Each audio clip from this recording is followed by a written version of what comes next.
Hi there, and welcome to Outlaw Icons, where history whispers in the dark. Tonight, we invite you to settle in for the story of Lucky Luciano, the man who took the chaos of the American underworld and turned it into an empire. Born Salvatore Lucania, he rose from the tenement streets of New York to become the architect of the modern Mafia, a king who ruled not just with muscle, but with vision, alliances, and an iron hand hidden in a velvet glove. Before we begin, tell us in the comments, where in the world are you listening from? And what time is it there right now? We love seeing this little underworld grow across countries and time zones. Now, take a deep breath, let the noise of the day fade away, and prepare to step into a world of smoke-filled backrooms, whispered deals, and power moves that rewrote the rules of organized crime. This is Outlaw Icons, your sleepy dawn. The air in Lercarafritti was heavy with the scent of sulfur and sweat. It was a mining town, clinging to the rocky hills of Sicily like a stubborn weed, its narrow streets choked with dust and the cries of men returning from the pits. In the summer heat of 1897, a child was born into this hard soil, Salvatore Lucania. No one could have imagined that this boy, small enough to be cradled in a single arm, would one day be known across oceans as Lucky Luciano, the architect of an empire that would bend the rules of the American underworld. But on the day he entered the world, the only empire in sight was poverty. His parents, Antonio and Rosalia, had little more than their names to their credit. Antonio was a sulfur miner, his hands hardened to leather, his lungs scarred from the dust. Rosalia kept the home together as best she could, though home meant little more than a cramped room with stone walls that trapped the summer heat like an oven. Life here was a daily calculation: how much bread could be bought, whether the day's wages would cover the next day's hunger. By the time Salvatore could walk, he'd learned the unspoken rules of survival in Lercarafritti: speak softly, work hard, and never expect fortune to visit your door.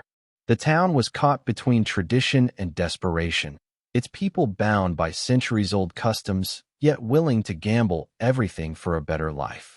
And for the Lucania family, better meant somewhere far from Sicily. The dream took years to turn real. In 1903, the Lucanias boarded a ship for America. The voyage was a test of endurance. The Atlantic was unforgiving, and steerage was little more than a floating cellar packed with families clinging to their possessions and hope. Salvatore, just 6 years old, was too young to grasp the enormity of what was happening, but he understood enough to know that this journey was meant to change everything. New York did not welcome them with open arms. The Lower East Side was a crush of humanity, a maze of tenement blocks where light struggled to reach the ground. The streets were alive with noise, peddlers shouting in a dozen languages, horses straining against carts, the clatter of pushcarts over cobblestone. Here, the air smelled not of sulfur but of coal smoke, sewage, and the mingled aromas of Italian bakeries, Jewish delicatessens, and Irish taverns.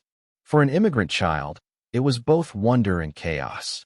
Their apartment was a narrow, dimly lit space on East 10th Street, the kind of place where a single stove had to serve for cooking and heat.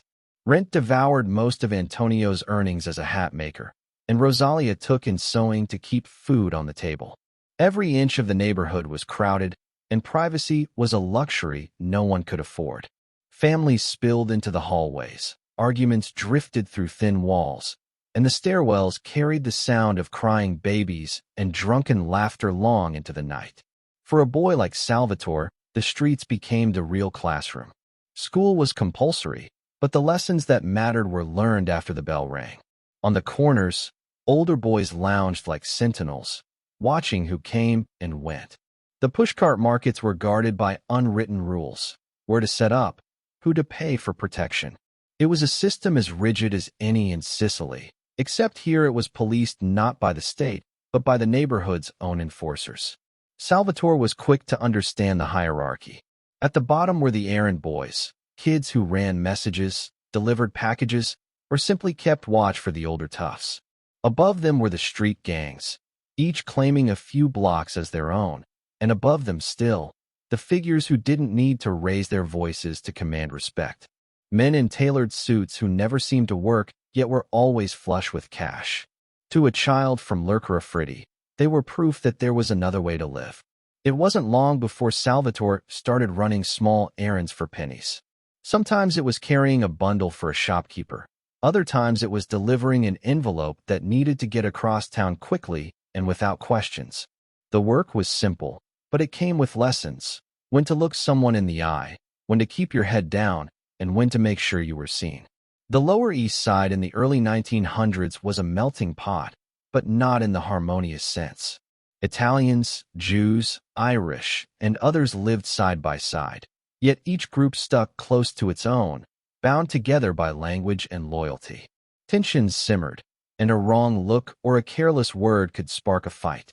For a boy like Salvatore, learning to navigate between cultures was as important as learning to read. He began picking up Yiddish phrases from Jewish friends, bits of Irish slang from others, adapting his speech to fit whoever he was with. It was a skill that would serve him for the rest of his life. But even in those early years, danger was never far away. Gang violence was a fact of life, and news of a stabbing or shooting barely raised an eyebrow. Police patrols were irregular, and many officers saw the immigrant neighborhoods as a lost cause. In that environment, power often belonged to those willing to take it. Salvatore watched and learned how disputes were settled with a handshake one day and a knife the next, how debts were called in, how fear could be a more reliable tool than force. By the age of 10, Salvatore had earned a reputation as a boy who could get things done. He wasn't the biggest or the strongest, but he was quick, and more importantly, he was careful. He avoided unnecessary fights, preferring to talk his way out of trouble when he could. But when cornered, he didn't back down. That balance, knowing when to stand firm and when to yield, was already becoming part of his nature. His parents noticed the change. Antonio still hoped his son would follow an honest trade, but he also knew the streets were shaping him in ways no parent could control. Rosalia worried more quietly, sensing that her son's sharp eyes and easy charm could be dangerous tools in the wrong hands. Yet in a neighborhood where opportunity was scarce, those same qualities could be the difference between survival and ruin. The turning point came in the form of friendships that would last a lifetime. In the schoolyard and on the corners, Salvatore crossed paths with other boys who, like him, straddled the line between childhood and the pull of the street. Among them was a wiry, calculating kid named Meyer Lansky and a hot-headed, daring one named Benjamin Siegel. They were from different backgrounds, but they shared the same hunger to escape the confines of their block, to make their own rules. Even in these early encounters, something set Salvatore apart. He had a gift for seeing the bigger picture, for understanding that a quick score meant little if it risked long-term stability. Where others chased every opportunity, he weighed the risks, choosing the path that promised more than just a day's profit. It was the instinct of someone already thinking like a leader, though he was still years away from wielding any real power. Life in the Lower East Side was never static. New families arrived, old ones moved uptown if they could afford it. Businesses opened and closed in a matter of weeks. Salvatore absorbed it all: the rhythms of the street, the unspoken alliances, the shifting balance of power. In this constant churn, he began to see opportunity not just in what was, but in what could be shaped. The city itself was changing too. Elevated trains rattled overhead, carrying passengers above the grime. Electric lights began replacing gas lamps, casting new shadows on old brick. The police were growing more organized, but so were the gangs. Prohibition was still years away, yet the seeds of that coming storm were already being planted in the form of saloons, gambling dens, and backroom deals. Salvatore might not have known the full scale of what was coming, but he sensed that the city was a place where fortunes could be made by those willing to bend its rules. By the time he reached his teenage years, the boy from Lercarafritti had fully become a child of New York. He could slip between cultures with ease, navigate the crowded streets without a second thought, and read the subtle cues that separated friend from foe. The Lower East Side had given him a new education, one that valued adaptability, observation, and timing above all else. And yet, for all his streetwise growth, he was still just a boy in a city that could swallow men whole.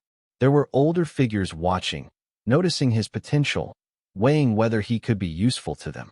Salvatore might not have seen them, but their eyes were on him, waiting for the moment to pull him deeper into their world. That moment was coming. Somewhere in the noise of the streets, in the shuffle of cards in a back room, or the clink of coins changing hands, the first real offer would be made. It would promise more money than his father could earn in months, more respect than a boy his age had any right to claim. The choice would be his, and once made, there would be no turning back. The offer didn't come with a handshake or a contract. It came in the form of a simple errand, one that seemed harmless enough. A package to deliver, a place to go where kids weren't usually welcome. Salvatore knew better than to ask questions. He took the bundle, noted the address, and kept his pace steady as he crossed the busy streets. The job was done in minutes, but it marked the first step into a world he had only been watching from the outside. The Lower East Side had its own hierarchy, but beyond it, the real muscle of Manhattan lived in the shadows of the 5 Points. This wasn't just a neighborhood. It was a legend, a name whispered in saloons and backrooms.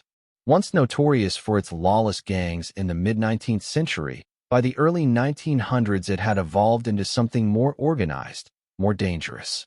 It was here that the 5 Points gang ruled, a group whose influence stretched from the docks to the gambling dens, from the streets to City Hall. Salvatore wasn't recruited in the way a soldier might be drafted. Instead, he drifted closer through a series of jobs, each one a little riskier than the last. He was small and fast, the kind of runner who could weave through crowds without drawing attention. For a while, that was all anyone seemed to want from him. But the men he worked for were watching, noting his reliability, his ability to keep his mouth shut. The 5 Points gang was led by Paul Kelly, a man whose sharp suits and perfect manners masked a ruthless mind. Kelly was unusual among gang leaders, an Italian who spoke flawless English and moved comfortably in political circles. Under him, the gang wasn't just a collection of street thugs. It was a network, a training ground for young men who would go on to shape organized crime in America. Al Capone, Johnny Torrio, Frankie Yale, their names would one day be known across the country. And now, Salvatore was beginning his education in their world. The work taught him more than school ever could. Protection rackets weren't just about intimidation. They were about timing, about knowing when to make a threat and when to offer a favor. Loan sharking wasn't simply lending money at high interest. It was a way to bind a man to you, to make sure he owed you more than just cash. These weren't abstract lessons. They were passed down in the form of whispered advice from older boys, or demonstrated in the subtle way Kelly's lieutenants handled disputes. Salvatore learned to read people, to spot the twitch in a man's jaw that meant he was lying, to hear the change in tone that meant fear was creeping in. He discovered that in this world, silence could be as valuable as action. You didn't always need to make the first move. Sometimes you just needed to wait until the other man showed his hand. It was during these years that he formed the friendships that would become the foundation of his empire. Meyer Lansky was not a member of the 5 Points gang. He was running with his own crowd, but the two met on the street during a dice game. Lansky was small, sharp-eyed, and fearless, willing to challenge anyone who cheated. Salvatore respected that. They shared a certain practicality. Both understood that the smartest play was the one that kept you alive and in profit.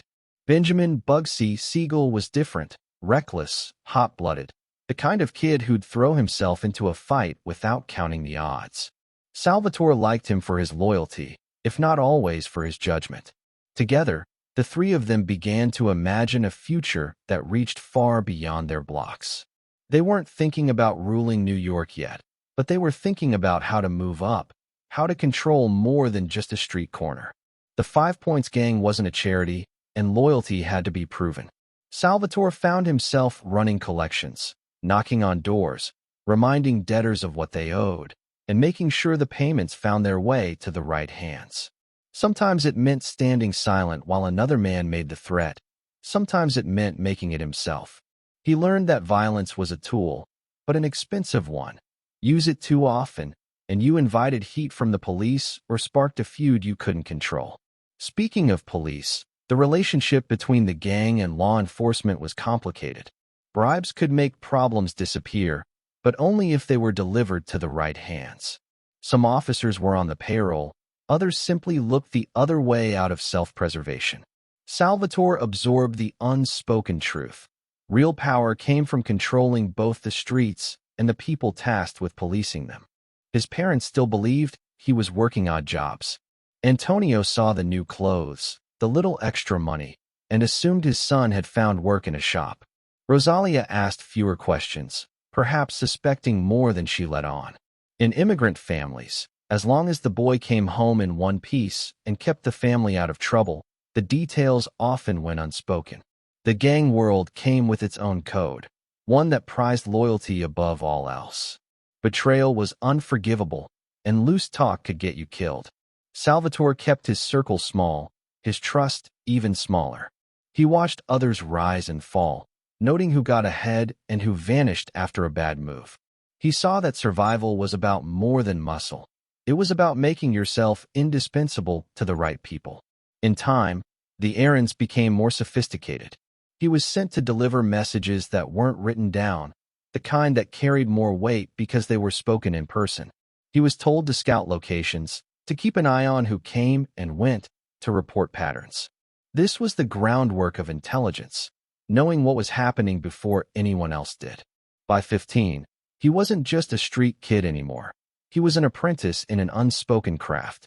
The 5 Points gang was teaching him how to operate in the shadows, how to blend in when it mattered and stand out when it was to his advantage. He was learning the business side of crime, how gambling dens were financed, how bootleg liquor would one day be moved, how numbers rackets worked. Even before Prohibition, these were lucrative trades, and the men who controlled them lived far better than those who worked honest jobs. The streets of New York were a constant theater of opportunity and danger. One day you might be making money hand over fist, the next, you could be running for your life. Salvatore adapted, storing away lessons the way a mason stacks bricks, each one building towards something bigger, though the final shape wasn't yet clear. In the back rooms of pool halls and cigar shops, deals were made that could shift the balance of power overnight. Salvatore didn't speak much in these rooms. He listened. He learned that the man who talked the loudest often had the least to say, and that the real decisions were made in quiet moments between those who understood the stakes. The 5 Points gang wasn't invincible. Rival groups challenged their control, and street fights still broke out when boundaries were crossed. But under Kelly's leadership, they maintained an edge, not just through force, but through alliances. Politicians needed votes, and gangs could deliver them. In exchange, certain businesses were left untouched, certain cases quietly dropped. Salvatore's role continued to grow. He wasn't leading anything yet, but he was no longer the boy running errands for pennies. He was trusted with more sensitive work, the kind that required judgment and discretion. He'd begun to earn a reputation, not for wildness like Bugsy, but for reliability, for making the smart play. One evening, Lansky pulled him aside after a card game. "You think like them," Myers said, meaning the older men, the ones running the show. "You see angles. That's why you'll go further than most." Salvatore took it as both a compliment and a challenge. He didn't just want to be part of the game. He wanted to rewrite the rules. The path ahead was far from certain. The city was changing, and with it, the opportunities. The old gangs were evolving into something more structured, more businesslike. And in a few short years, a national law would open the floodgates to a fortune beyond anything they'd imagined, and drag them into a world far more dangerous than the streets of the Lower East Side. But that was still ahead. For now, the boy from Sicily was becoming a man in New York, shaped by the 5 Points, hardened by its codes, and guided by the unspoken knowledge that in this life, you were either moving up or being pushed out. And somewhere in the smoke-filled back rooms, men were already talking about who would lead the next generation, and Salvatore Lucania's name was beginning to surface. In the crowded maze of the Lower East Side, trust was a rare currency. Boys formed alliances out of necessity, not sentiment. You ran with people who could help you survive, and you kept a watchful eye on the ones who might turn on you. But every so often, two people would meet whose instincts aligned, whose goals ran parallel, and from that connection, something stronger than convenience could grow. That was how Salvatore Lucania and Meyer Lansky came together. They met on a summer afternoon, the kind of day when the heat pressed down like a hand and tempers burned short. A dice game had sprung up on the curb, and a small crowd gathered, mostly kids, a few men leaning against doorways, watching with idle interest. Salvatore wasn't playing. He was standing off to the side, reading the game the way a man might read a book, noticing who smiled when the dice fell and who kept their face blank. That was when he saw the commotion. A wiry boy with sharp features and a cap pulled low was staring down a bigger kid who had just palmed the dice. The bigger kid grinned, pretending innocence, but the wiry boy stepped closer, his voice cutting through the street noise. "Roll again. This time where I can see." His accent carried the cadence of Yiddish, his words quick and precise. Salvatore saw the tension in the air, the kind that could explode into a fistfight in seconds. Instead, the bigger kid shoved him, muttering something about keeping quiet. Before it could go further, Salvatore stepped in. "He's right," he said evenly. "If you're winning fair, you got nothing to hide." The bigger kid looked from one to the other, calculating his odds, then threw the dice again. This time, the roll was clean, and the wiry boy scooped up his winnings without another word. Later, Meyer Lansky would say that was the moment he decided Salvatore wasn't like the others. He didn't take sides for the sake of a fight. He stepped in only when there was something worth defending. And Salvatore, for his part, respected Lansky's refusal to be bullied, his willingness to stare down someone twice his size. They started talking in snatches, after games, on the walk home, leaning against the stoops where the street lamps flickered. Lansky had a mind for numbers, for calculating odds, for spotting a crooked game before most people even realized they'd been played. Salvatore was less interested in the math and more in the people, in knowing who could be pushed, who could be persuaded, and who should be left alone. Together, they made a complete set of skills. In those days, the neighborhood was stitched together by ethnic lines like seams in a worn coat. Italians stayed with Italians, Jews with Jews, Irish with Irish. Crossing those lines wasn't just unusual, it could be dangerous.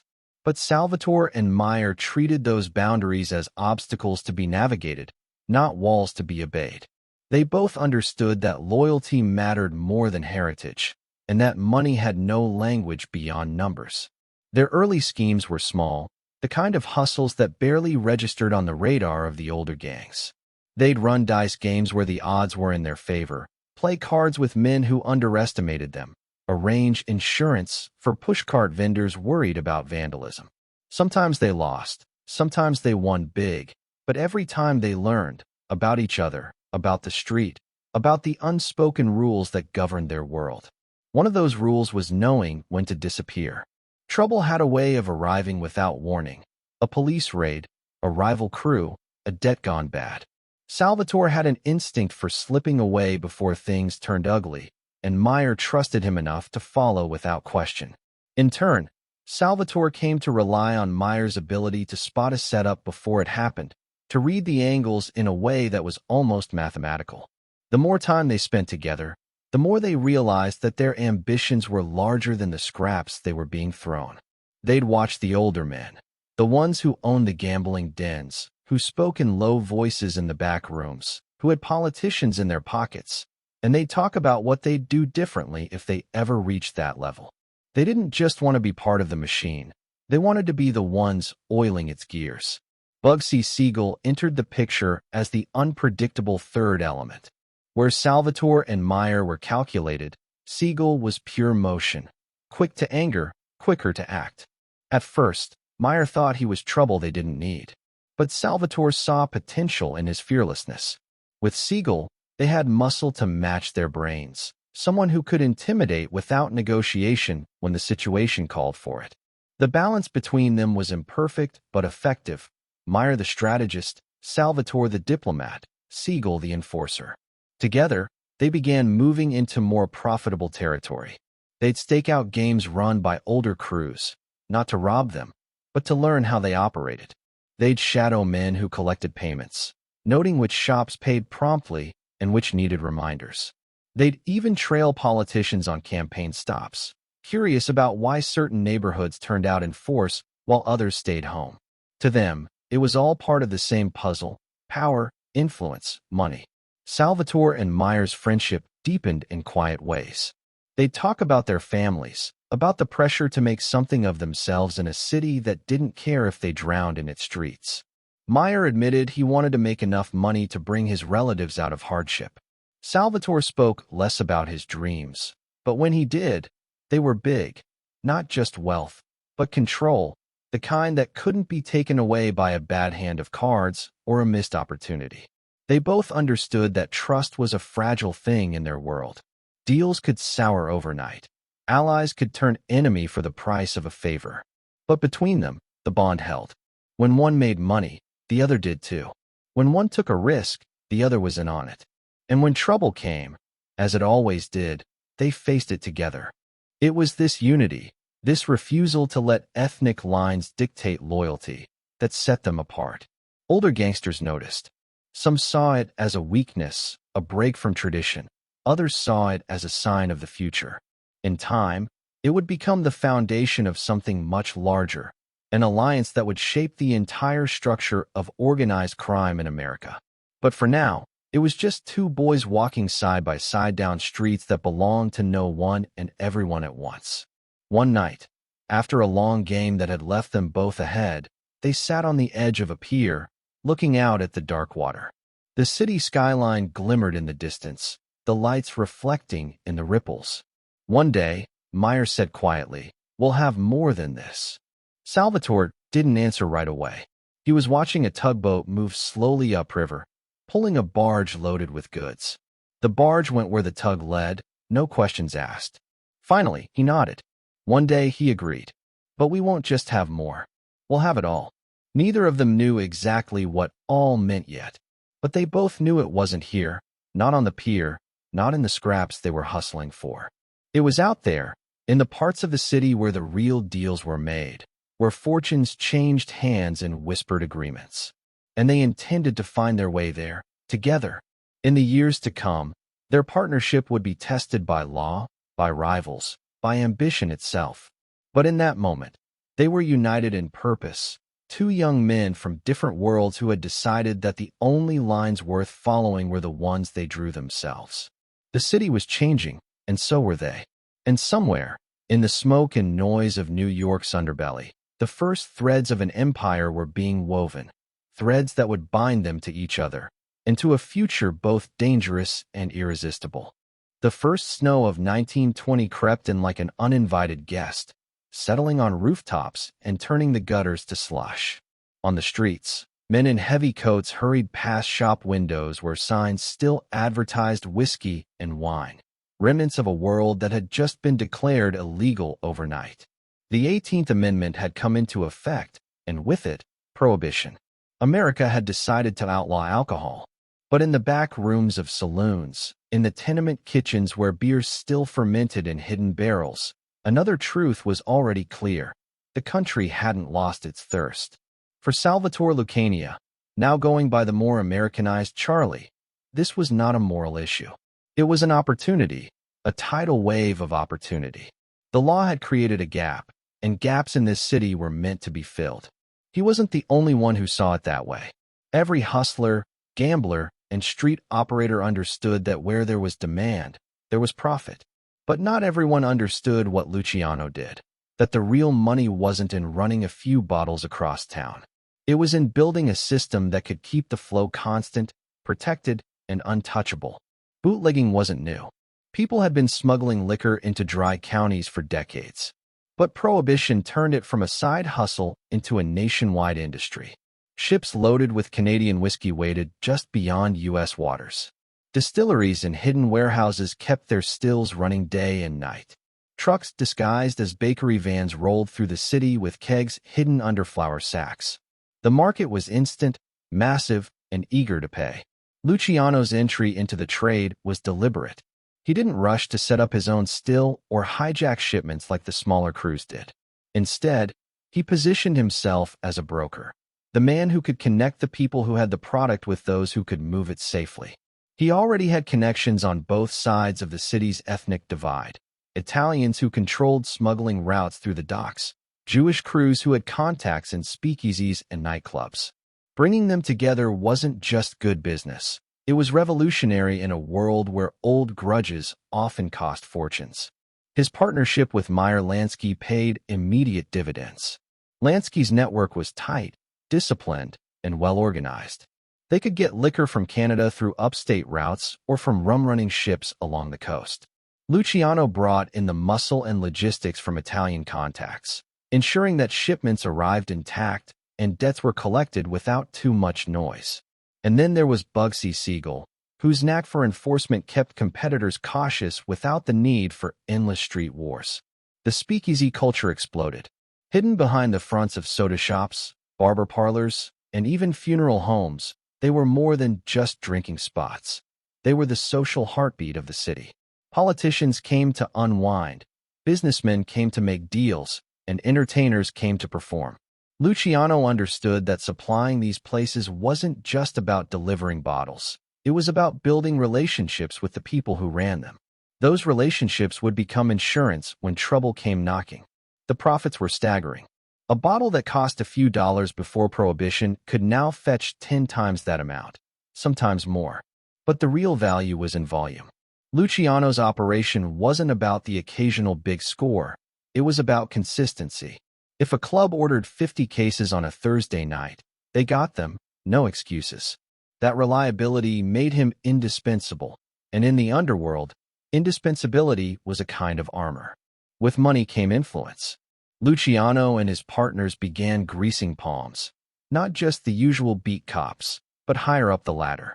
Inspectors, prosecutors, even judges could be persuaded to look the other way or delay an investigation. This was more than bribery. It was the construction of a safety net. The more people who had a reason to see your business continue, the safer it became. Still, Prohibition was not without risk. Rival gangs fought over territory, hijackings were common, and federal agents were eager to make examples of high-profile bootleggers. Luciano's genius was in minimizing exposure. He rarely appeared at warehouses or on delivery routes. His name was kept out of direct transactions whenever possible. If a shipment was lost, he didn't rage publicly. He recalculated and adapted. He also learned the importance of diversification. Bootlegging was the core, but it was never the only game. Gambling operations expanded alongside the liquor trade, and protection rackets ensured that certain speakeasies operated without fear of raids.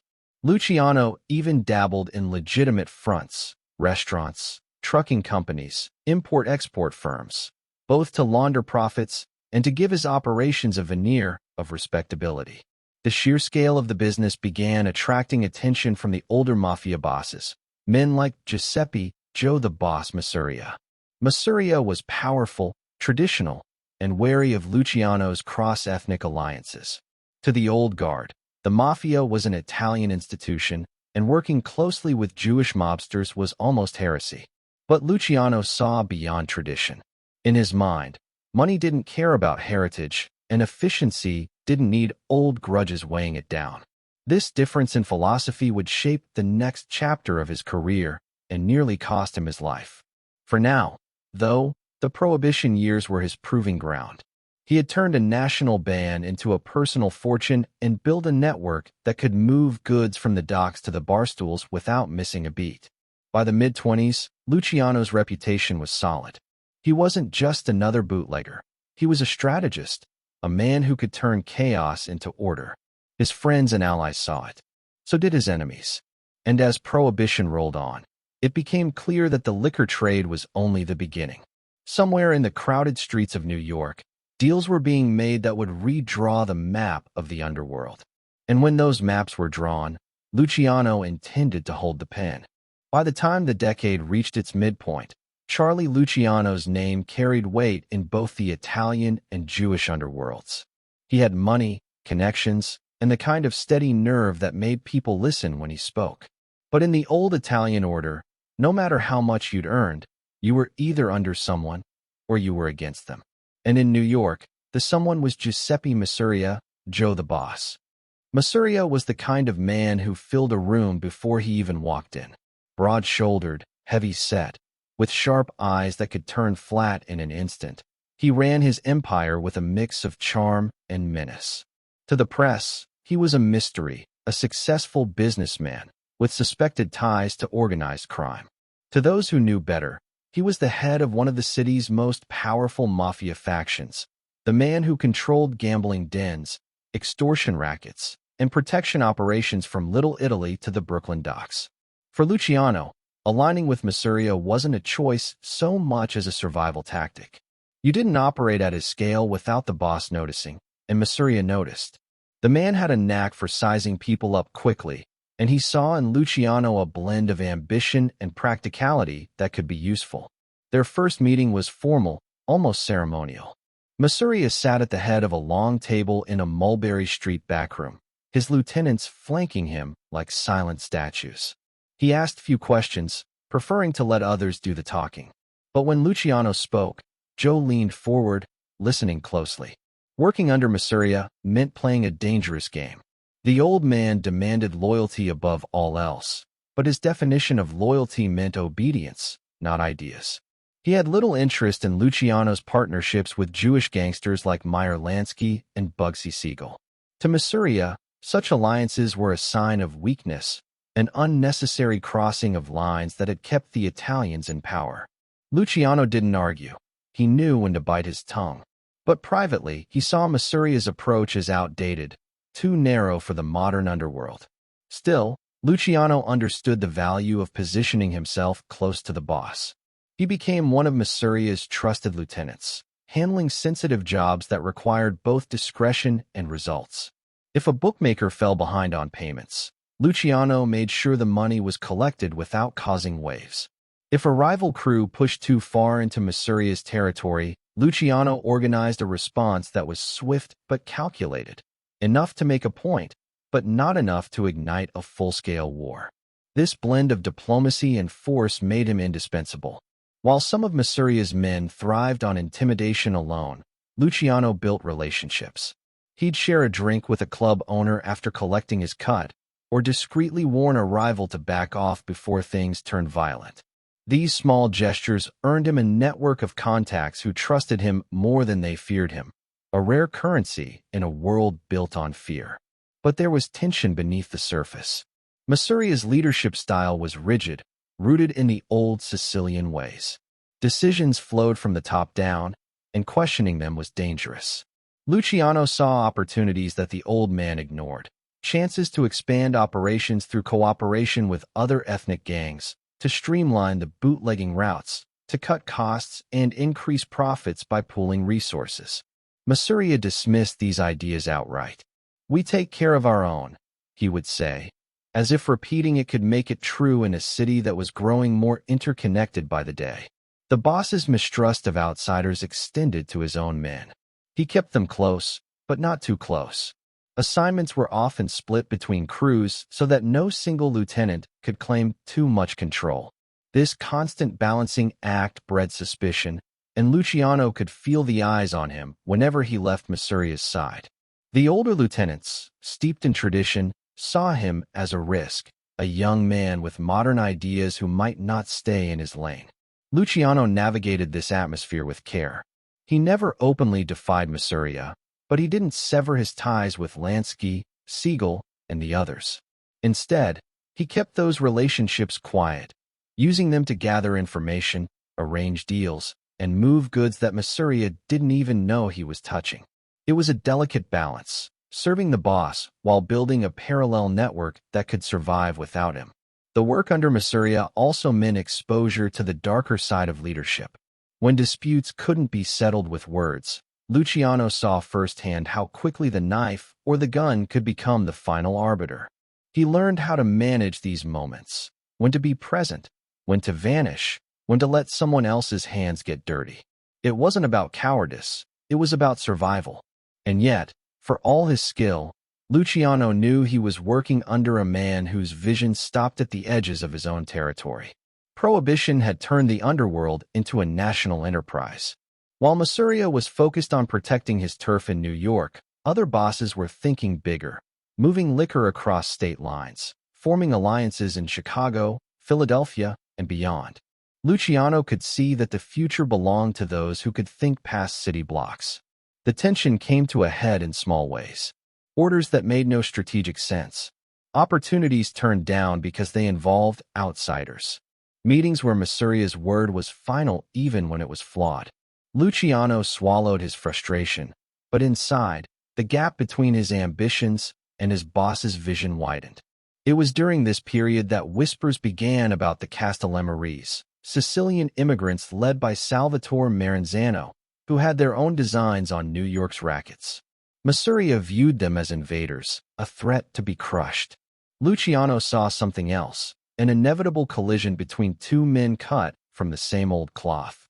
And in that collision, there might be room for someone willing to reshape the game entirely. For now, he played his part. He was the loyal lieutenant, the man who could be trusted to carry out orders without hesitation. But in the quiet moments, over a drink with Lansky, in a late-night conversation with Siegel, he spoke of a different future, a future where the underworld wasn't a patchwork of feuding bosses, but a streamlined machine with rules, profits, and stability. That future couldn't happen under Masseria. And though Luciano hadn't yet decided how to break free, he knew the moment would come. The streets of New York didn't stand still, and neither did ambition. Somewhere ahead, beyond the bootlegging runs and the backroom meetings, a new order was waiting to be built. When it came, Luciano intended to be the one holding the blueprint. By the spring of 1930, the air in New York's underworld had turned heavy, charged with the kind of tension that made men glance over their shoulders twice. Rumors moved faster than trucks on the bootlegging routes, carrying the same name from Harlem to the docks, from Brooklyn's speakeasies to Little Italy's cafes, Castellammarese. The word was more than geography. It was a banner, a statement of allegiance to a faction that claimed bloodlines, tradition, and the right to rule. At its center was Salvatore Maranzano, a Sicilian immigrant from the fishing town of Castellammare del Golfo. Maranzano dressed like a banker, spoke like a priest, and thought like a general. His ambition was nothing less than to wrest control of the New York rackets from Giuseppe Masseria, Joe the Boss. The lines were drawn not by neighborhood, but by heritage and loyalty. On one side stood Masseria's men, a mix of Sicilian, Calabrian, and Neapolitan mobsters bound by their loyalty to the old boss. On the other, the Castellammarese faction, largely Sicilians from Maranzano's hometown and allied regions, who saw Masseria as corrupt, greedy, and too cozy with outsiders. To them, Joe was a relic of an older, cruder order. For Charlie Luciano, the war was both a crisis and an opportunity. Officially, he was Masseria's lieutenant, tasked with organizing bootlegging protection, keeping the gambling profit steady, and watching for signs of defection. Unofficially, he kept an open line to Meyer Lansky, who was keeping tabs on how the Castellammarese moved. Lansky, never one for sentiment, saw war as bad for business. Shootouts on the street brought heat from the police and attention from the press. But Luciano understood that if the fight was inevitable, surviving it meant thinking beyond which side you stood on. The first strikes were quiet, men disappearing, small crews vanishing overnight. Then came the open hits, drive-bys in Brooklyn, gunmen stepping out of parked cars on Mulberry Street, shots ringing out before the engines roared away. Each death wasn't just a killing. It was a message, a chip taken out of the other side's control. The city's newspapers called it a gang war, counting bodies without understanding the chessboard behind the blood. Luciano watched the pattern carefully. Masseria's orders were blunt. Strike back. Keep pressure on Maranzano's men. Never show weakness. But the younger man could see the flaws in this strategy. Each retaliation made the Castellammarese dig in deeper. Each act of violence pushed potential allies into neutrality, afraid to back the losing side. In private, Luciano met with Lansky to discuss the bigger picture. "This is going to end with one of them dead," Meyer said over a glass of bootleg rye. "And whoever's left is still going to be thinking like it's Sicily, not America." Luciano nodded slowly. He didn't say it, but he was already imagining a world without either Masseria or Maranzano at the top, a new structure, one that ran like a corporation instead of a feudal kingdom. Meanwhile, the war escalated. The Castellammarese began targeting Masseria's revenue streams, hijacking liquor shipments, muscling in on gambling parlors, bribing union leaders to cut off dock access. Masseria retaliated by putting out contracts on Maranzano's lieutenants, sending trusted gunmen to pick them off in their own neighborhoods. The casualty list grew: Joseph Pinzolo, Pete Morello, Alfred Mineo, each name another rung cut from the ladder of influence. For ordinary people in the neighborhoods, the war meant a constant low-grade fear. Women hurried their children home after school. Shopkeepers glanced at the door each time it opened. Even the speakeasies, usually insulated from street politics, felt the pressure. Raids became more frequent, and the police, sensing the opportunity, shook down owners for protection against the violence. Luciano managed to stay above the bloodiest work, positioning himself as a man who could talk to both sides without appearing disloyal. He quietly met with men in Maranzano's camp, gauging their mood, offering hints that maybe the future didn't belong entirely to either boss. This was dangerous ground. If Masseria learned of these conversations, the punishment would be swift and final. But Luciano believed in hedging bets. The winter of 1930 was brutal. Snow piled in the streets, the East River froze in places, and the war showed no signs of cooling. Men were gunned down on sidewalks in broad daylight, their bodies left sprawled in the snow. Each killing tightened the noose around the city's criminal economy. Profits dropped, and the smaller operators began pleading for a truce. By early 1931, both sides were feeling the strain. Masseria still controlled significant territory, but Maranzano had proven he could challenge him without being crushed. Luciano's position became even more delicate. He was too valuable for Masseria to lose, but his connections made him a tempting target for Maranzano. Whispers began to circulate that maybe the young lieutenant was the one to watch, the one who could bridge the gap between the old ways and something new. The danger wasn't just in being caught between two bosses. It was in becoming too obvious about his ambitions. Luciano played the loyal soldier in public, attending Masseria's meetings, carrying out his orders, making sure the bootlegging and gambling operations continued to bring in money. But in private, he and Lansky began sketching out a vision of a reorganized underworld, one without a single boss of bosses, one run by a council that could avoid the kind of all-out war tearing the city apart. The war ground on, each side looking for a decisive blow. Luciano knew it was coming. One hit, one betrayal, something that would shift the balance permanently. And when it came, he intended not just to survive it, but to emerge with more than he'd started with. In the smoke-filled rooms where strategy was whispered, in the long silences over poker hands, in the wary glances exchanged across meeting tables, the shape of that decisive moment was already forming. The Castellammarese War would not last forever, but its end would redraw the map of New York's underworld, and Luciano was making sure he had a pen in his hand when it did. By the spring of 1931, the Castellammarese War had drained everyone. Money was still flowing, but not like before. Bootlegging routes were disrupted, protection rackets were losing customers, and the constant risk of gunfire had even the boldest operators looking over their shoulders. Luciano could feel it. The city was tired of the war, but neither Masseria nor Maranzano would back down. Giuseppe Masseria was convinced victory was near. He spoke of crushing Maranzano in weeks, of restoring the old ways, and ruling as Capo di Tutti Capi, the boss of all bosses. But to Luciano, it was clear the war was a stalemate. Even worse, Masseria's stubbornness was costing him opportunities. The old man dismissed deals with anyone outside his inner circle, refused to modernize operations, and saw cross-ethnic partnerships as a weakness instead of the strength they were. Luciano had spent years quietly building connections that stretched beyond Masseria's reach. Ties to Lansky, Siegel, and other Jewish and Italian crews who valued business over bloodline. He had also opened discreet channels to Maranzano's camp, feeling out their willingness to talk about a post-war arrangement. In those meetings, he kept his cards close. He made no promises, but he listened. Maranzano's pitch was simple: end the war by removing Masseria. In return, Luciano would keep his rackets, expand into new territories, and hold a powerful position in the reorganized underworld. It was dangerous talk, the kind that could get a man killed if repeated to the wrong ears. But the seed was planted.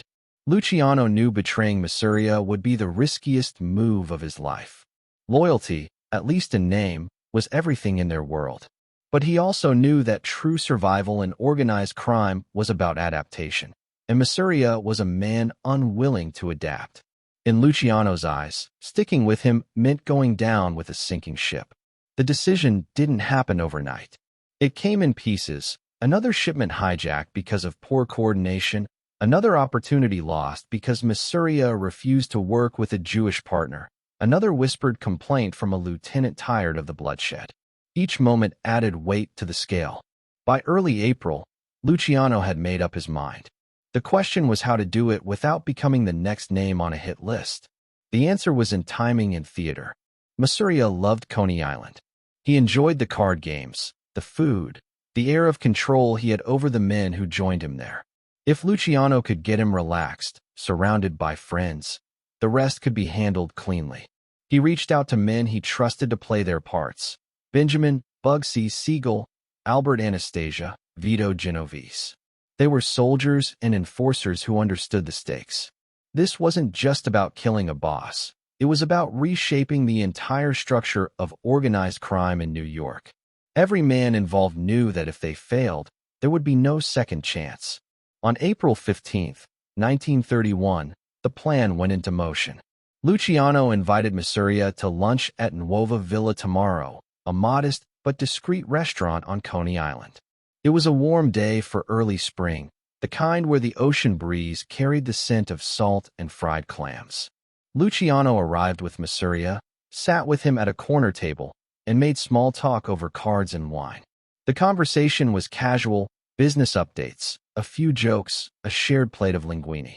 At some point, Luciano excused himself, stepping away from the table under the pretense of using the restroom. Outside, the others were waiting. Siegel, Anastasia, and Genovese entered quietly, each moving with purpose. What happened next was over in seconds. Shots rang out, sharp and contained in the enclosed space. Masseria never had the chance to draw his weapon. When it was over, the men slipped away as quickly as they'd come. Luciano returned to find the scene exactly as planned. The old boss slumped over the table, a half-played hand of cards in front of him, the aces and eights that gamblers would later call the dead man's hand. The newspapers ate it up. The headline writers had a field day: Joe the boss slain in Coney Island. Gang chief dies over cards. To the public, it was another gangland murder, one more in a city tired of them. But in the underworld, it was the end of an era. Masseria's death broke the stalemate. Maranzano stepped into the role of Capo di Tutti Capi, consolidating the rackets under his control. True to his word, he rewarded Luciano with territory and influence. But as Luciano accepted the new order, he did so with eyes open. Maranzano was not the long-term answer either. He was smarter than Masseria in some ways, more open to certain ideas, but he was still bound to the old Sicilian structure, a pyramid with one man at the top. For now, Luciano played along. He attended meetings, showed deference, and kept his operations running smoothly. But the betrayal of Masseria had taught him something vital. The man at the top was only as secure as the people beneath him allowed him to be. In private moments with Lansky, Luciano spoke of the next step: a reorganization that would remove the idea of a single boss entirely, replacing it with a system designed to keep the peace and keep the money flowing. Lansky agreed. One man at the top, he said, means one man who can be taken out. Luciano had crossed a line from which there was no return.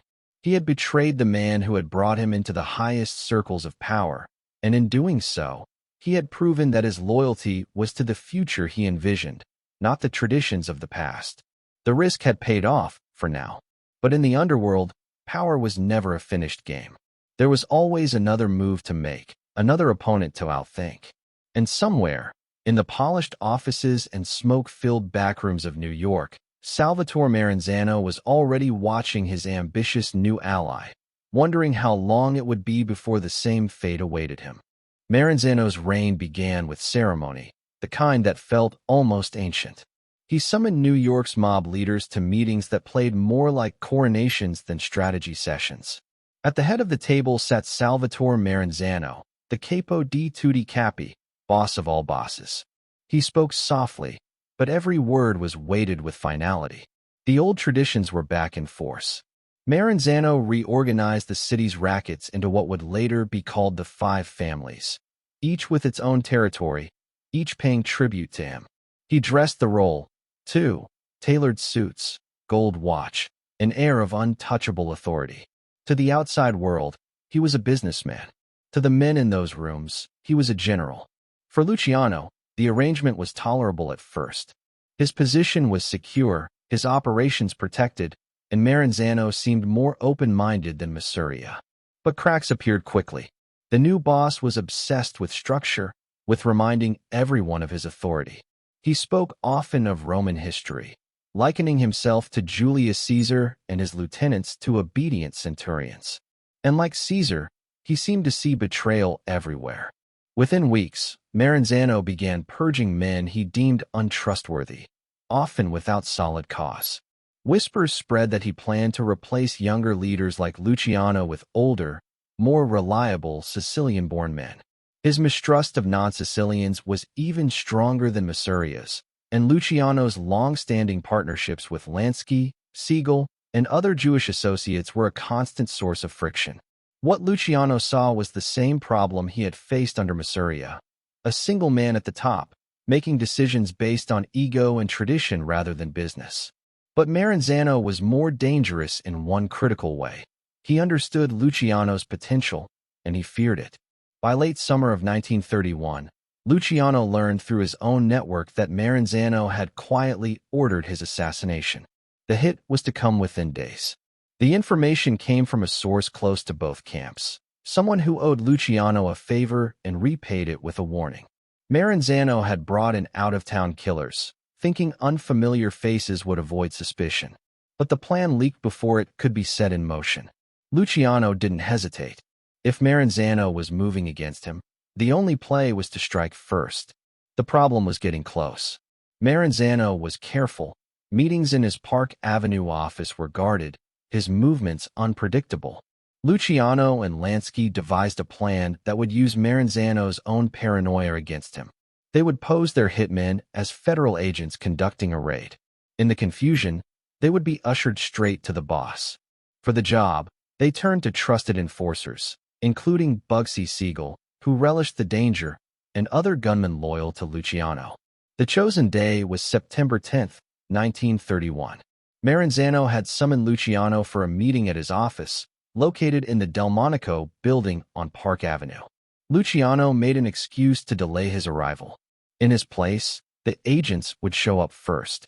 That afternoon, four men in suits and fedoras strode into the building. Their coats hid the weapons beneath. They flashed fake badges at the guards and were waved through. Inside, Maranzano was at his desk, flanked by a few aides. The gunmen moved fast. Knives and guns came out in a blur. Maranzano never stood a chance. He was stabbed repeatedly and shot several times in a matter of seconds. His body slumped over the desk that had been the throne of his short-lived empire. The aides were dealt with quickly. The agents left as calmly as they had arrived, disappearing into the city before the alarm could spread. By the time the news broke, Luciano was nowhere near the scene, with a solid alibi already in place. The newspapers were cautious, framing the killing as another gangland slaying in the wake of the Castellammarese War. But inside the underworld, the meaning was clear. The era of the capo di tutti capi was over. Luciano had removed two bosses in less than 6 months, and now there was no one above him. Yet he did not crown himself. This was the genius of his next move. Instead of taking the title that had doomed both Masseria and Maranzano, Luciano abolished it entirely. In its place, he created a governing body, the Commission, made up of representatives from the major families. No single man would rule. Decisions would be made collectively, disputes settled by vote. It was a radical shift, and it worked because it appealed to both ambition and self-preservation. For Luciano, the assassination of Maranzano was not just survival, it was transformation. He had outmaneuvered the old guard, survived 2 assassination plots, and emerged as the architect of a new order.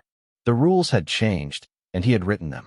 But as Lansky reminded him over a quiet drink days later, even in a republic, Charlie, somebody's still the strongest voice in the room. Luciano smiled at that. He didn't need the title to be in charge. The real power was in the structure he had built, and in the fact that everyone knew it was his. In the silence after Maranzano's death, the streets seemed calmer.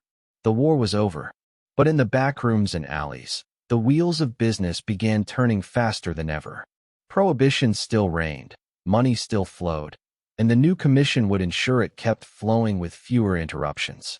Luciano had eliminated his last obstacle to reshaping the American underworld. But as history would prove, every rise carries the seed of its fall.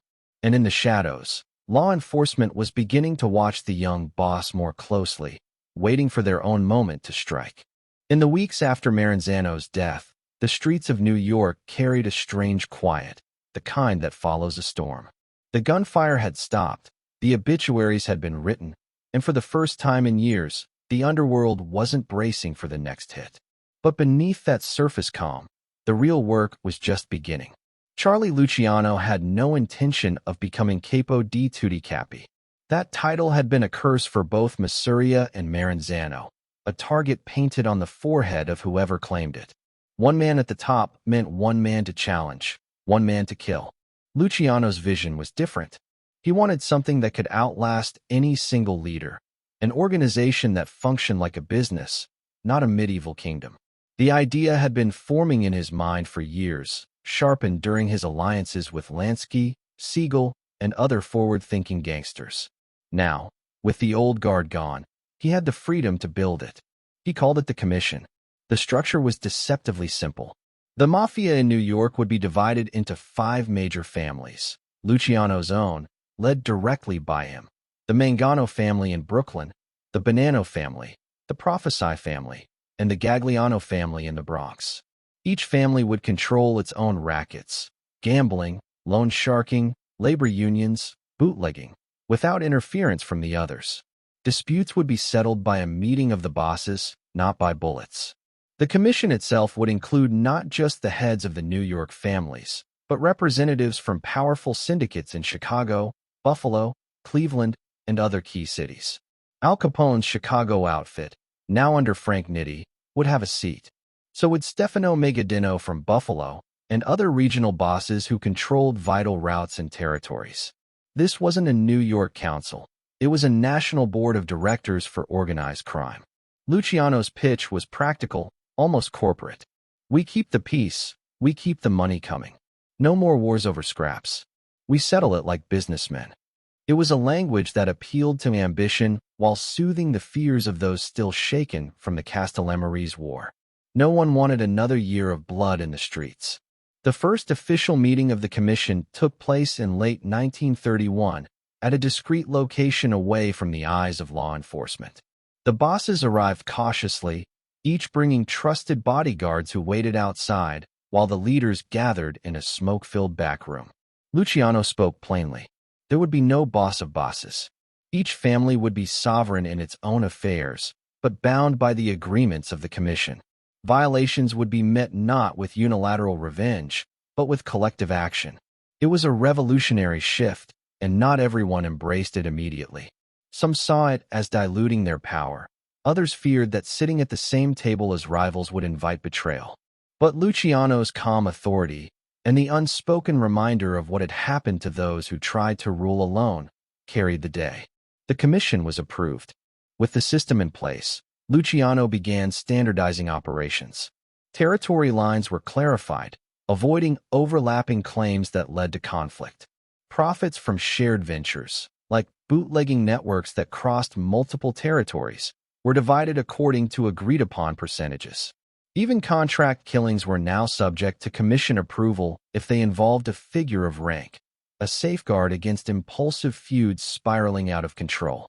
For the first time, organized crime in America had a mechanism for stability. It wasn't peace in the moral sense. Racketeering, extortion, and violence were still the tools of the trade. But it was peace in the business sense, predictable, manageable, and profitable. Luciano's leadership was subtle. He didn't bark orders or demand public displays of loyalty. Instead, he built relationships, quietly ensuring that when the commission met, his voice carried the most weight. Lansky, though not a commission member, acted as a trusted advisor and liaison to Jewish syndicate partners, ensuring that cross-ethnic cooperation remained strong. The creation of the commission also allowed Luciano to expand beyond New York without triggering territorial disputes. He backed operations in Florida, controlled by Lansky and Siegel, invested in casinos in Havana, Cuba, and maintained influence over shipping unions that moved goods up and down the eastern seaboard. In the press, Luciano was still a shadowy figure. His name surfaced occasionally in connection with raids or arrests, but he avoided the flamboyance that drew law enforcement to flashier gangsters. While others posed for photographs and courted celebrity, he cultivated an image of quiet respectability, moving through the city in tailored suits, attending legitimate business functions as easily as underworld sit-downs. Law enforcement, however, was not fooled. Thomas E. Dewey, a relentless prosecutor with ambitions of his own, began taking a keen interest in the new order. Dewey understood that the commission wasn't just a ceasefire, it was a blueprint for national criminal enterprise. But building a case against men who rarely left paper trails or handled illicit goods directly would prove difficult. For the moment, the commission operated in the shadows, just as Luciano intended. By early 1932, the effects of Luciano's reorganization were evident. The constant gangland killings that had defined the previous years slowed. Profits from bootlegging, gambling, and narcotics flowed more steadily. Disputes were settled in meetings instead of alleys. The bosses, many of whom had once been mortal enemies, now shared drinks at the same table, bound by a mutual understanding. Killing each other was bad for business. Yet Luciano was no idealist. He knew the system would only work as long as it served the ambitions of the men in it. The commission wasn't about fairness, it was about balance. And balance, in the underworld, had to be maintained by someone with both the will and the means to enforce it. That someone was Luciano. He never called himself the head of the commission, but everyone knew he was its architect and its unofficial leader. His ability to navigate between different factions, to make deals that benefited all sides while still securing his own position, made him the most influential gangster in America. Over cigars in back rooms and late-night meetings in hotel suites, the commission charted the course of organized crime for the next decade. Its reach extended from the docks of New York to the gambling houses of Chicago, from the unions of the West Coast to the casinos of Havana. And at the center of it all sat the man who had turned the chaos of gangland into something resembling an empire. Still, Luciano understood that no structure, no matter how well built, was immune to pressure. Prohibition wouldn't last forever. When it ended, the underworld would have to adapt again to new rackets, new laws, new threats. The commission was a foundation, but the building atop it would have to change with the times. For now, though, it was working. The war was over, the money was flowing, and the bosses were talking instead of shooting. Luciano had taken a bloody, fractured underworld and stitched it into a machine.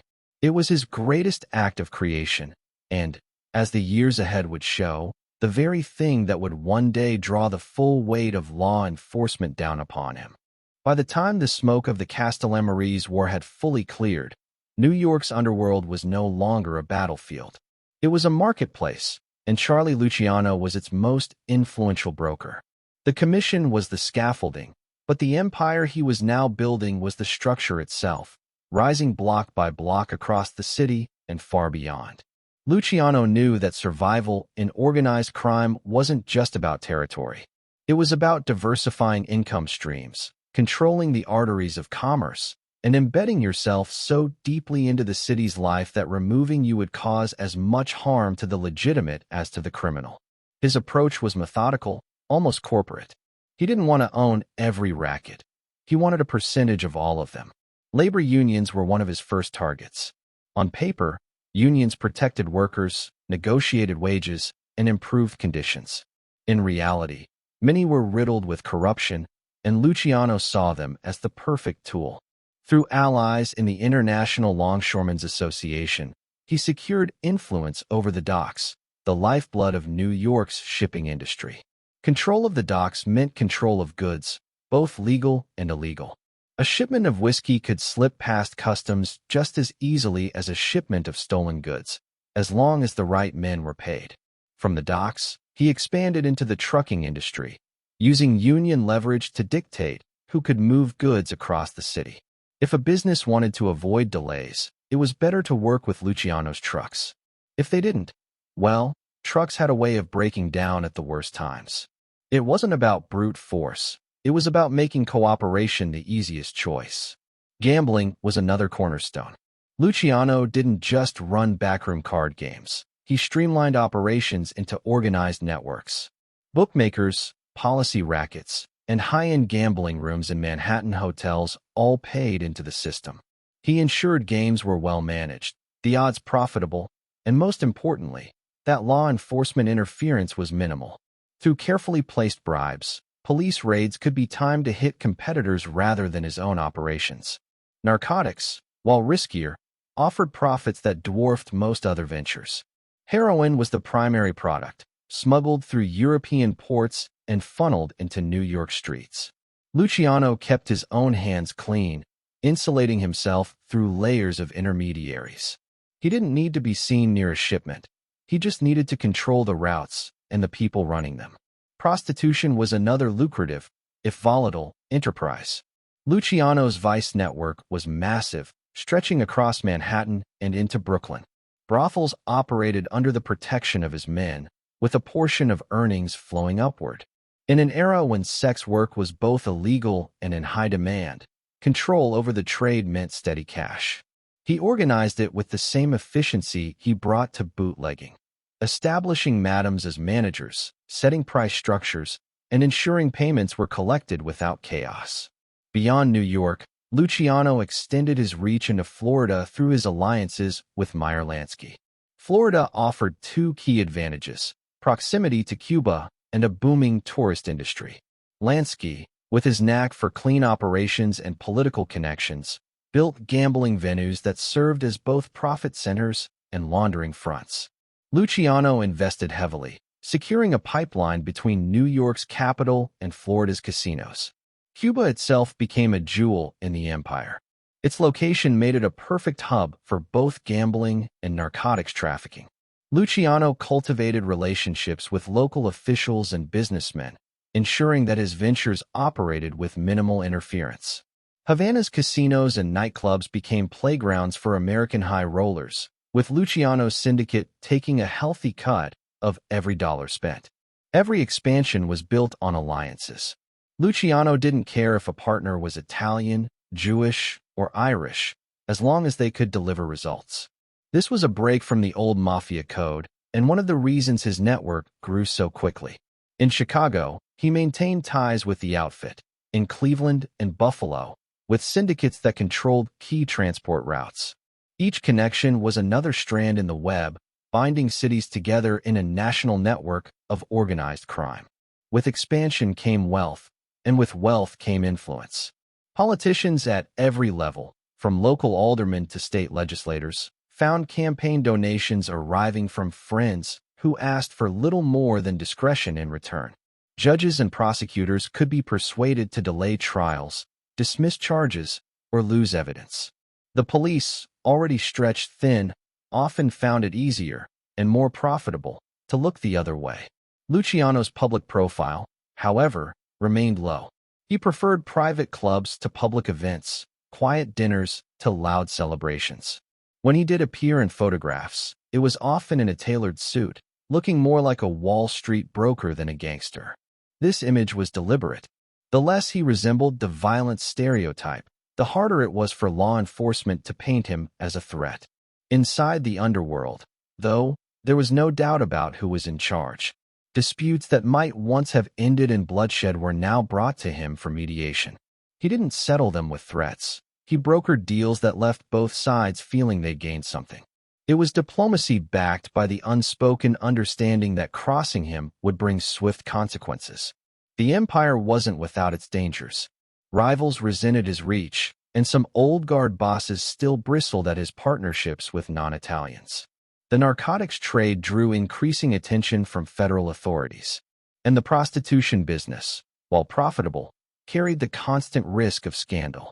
Luciano managed these risks by delegating, assigning trusted lieutenants to oversee each arm of the operation so that no single raid or arrest could cripple the whole. By the mid-1930s, Luciano's influence stretched from the New York waterfront to the gambling halls of Havana, from Florida's beaches to the warehouses of Chicago.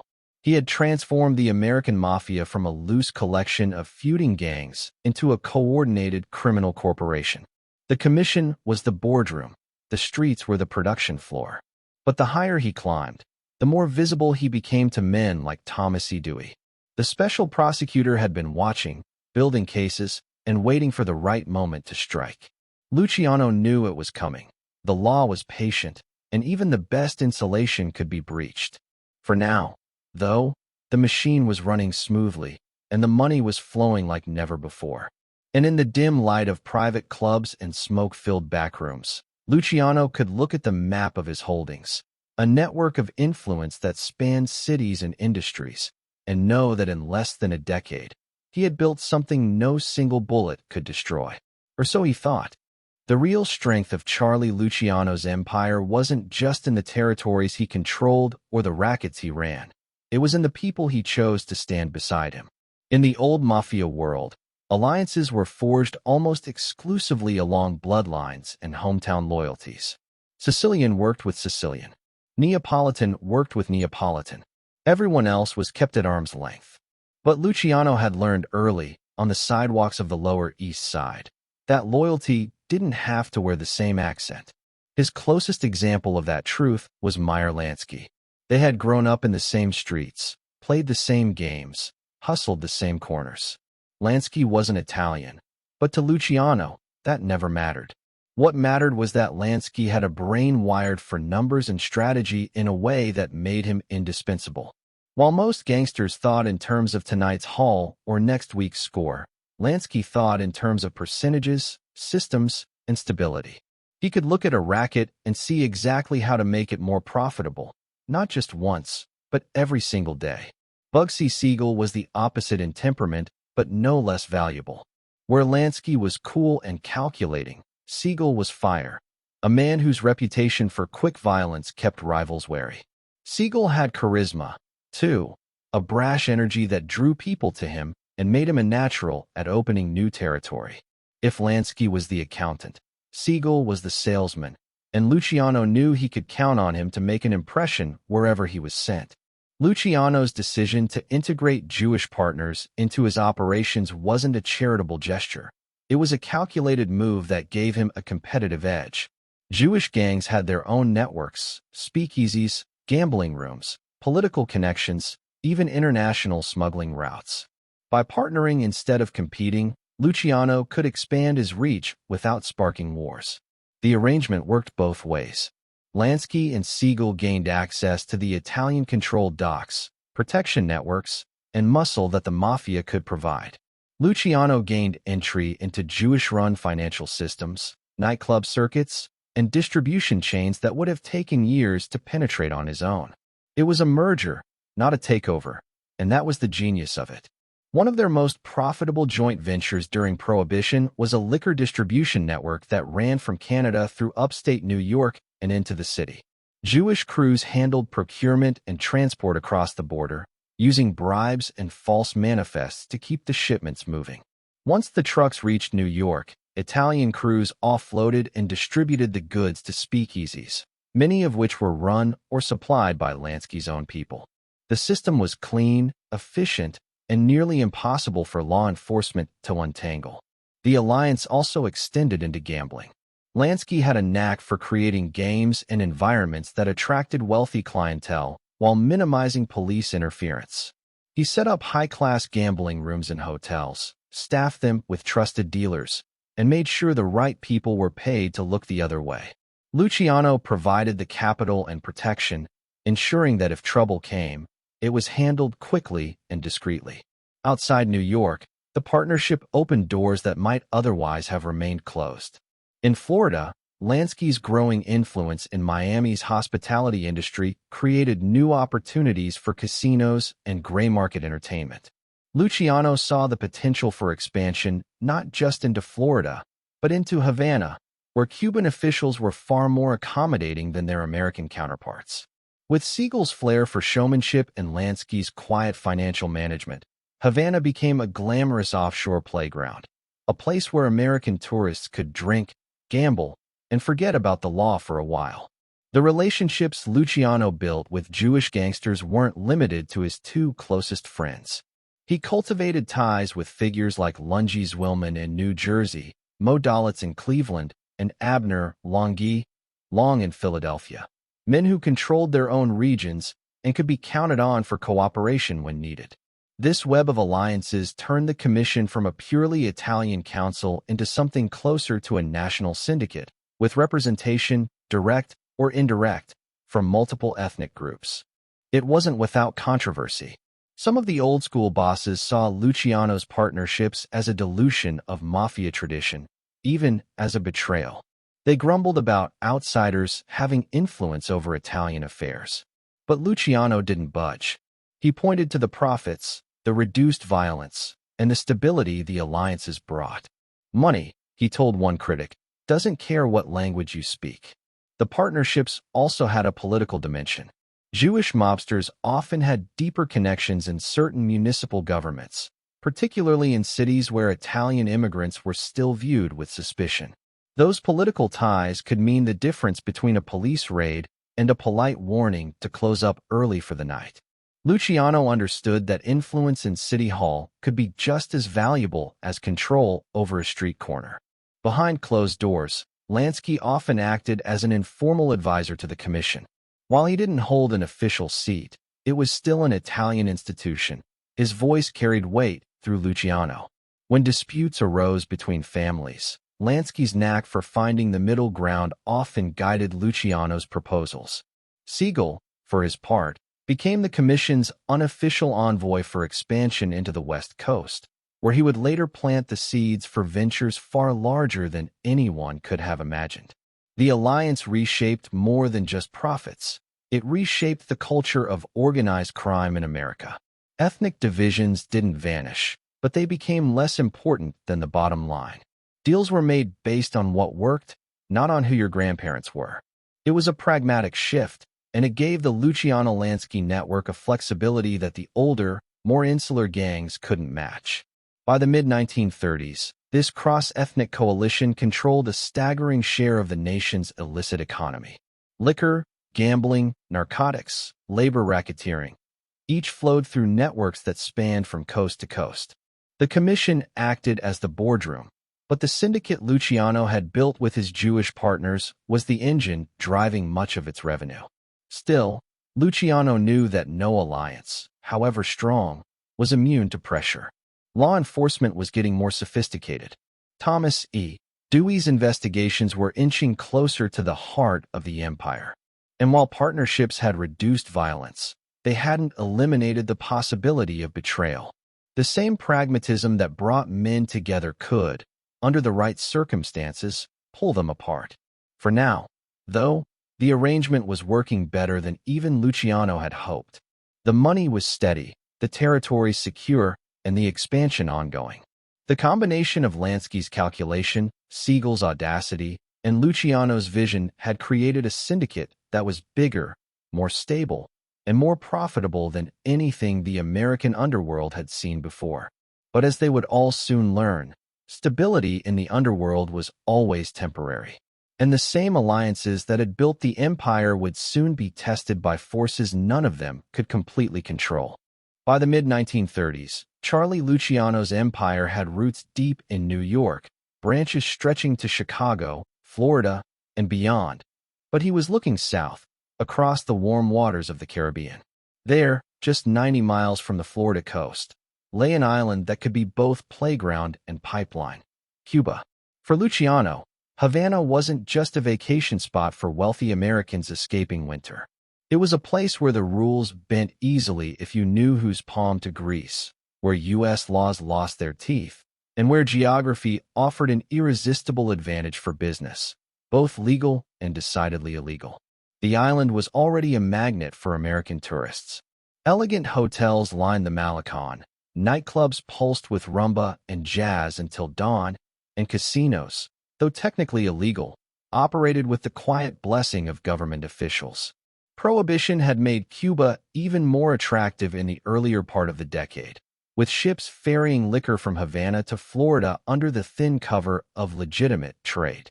Even after the repeal of Prohibition in 1933, the city kept its vice-driven allure. Luciano's opening into Cuba came through Meyer Lansky. Lansky had begun cultivating relationships with Cuban officials and businessmen, seeing the island as a natural extension of their Florida gambling ventures. Through these contacts, they secured arrangements that gave them a foothold in Havana's casinos, hotels, and nightclubs. Casinos were the crown jewel. They weren't just about gambling, they were about image. Tourists from New York, Chicago, and Miami would fly down, spend freely, and return home talking about the glamour of Havana nights. The money flowed in dollars, the clientele was high class, and the cut for operators like Luciano was substantial. More importantly, the casinos provided a near-perfect front for laundering money from less legitimate rackets. But Luciano's interest in Cuba went beyond roulette wheels and baccarat tables. The island's ports were a gift to anyone in the international trade, and for the syndicate, that meant narcotics. Heroin and morphine base, often originating in Europe and the Middle East, could be shipped to Havana under far less scrutiny than into a U.S. port. From there, the product could move into Florida, then up the eastern seaboard through the same distribution channels that had once carried bootleg liquor. The operation required discretion and trust. Luciano made sure the Cuban end was managed by people who understood both the local political landscape and the syndicate's need for secrecy. Payoffs to customs officials, police, and politicians were part of the overhead, factored into the cost of doing business. The result was a pipeline that fed one of the most profitable and dangerous sectors of Luciano's empire. Cuba also served as neutral ground for high-level meetings. The island was close enough to the United States to make travel easy, but far enough to discourage casual interference by U.S. law enforcement. Luciano and Lansky used Havana for discreet sit-downs with partners from other cities, including representatives of the Chicago outfit and West Coast operations. Deals could be made in hotel suites overlooking the ocean, the sound of waves masking conversations that would decide the flow of millions. These gatherings weren't just about narcotics and gambling. They were about coordination, ensuring that the syndicate's various arms worked in concert rather than at cross purposes. Havana became, in effect, an offshore boardroom for organized crime, a place where the national syndicate could operate without the constant shadow of American prosecutors.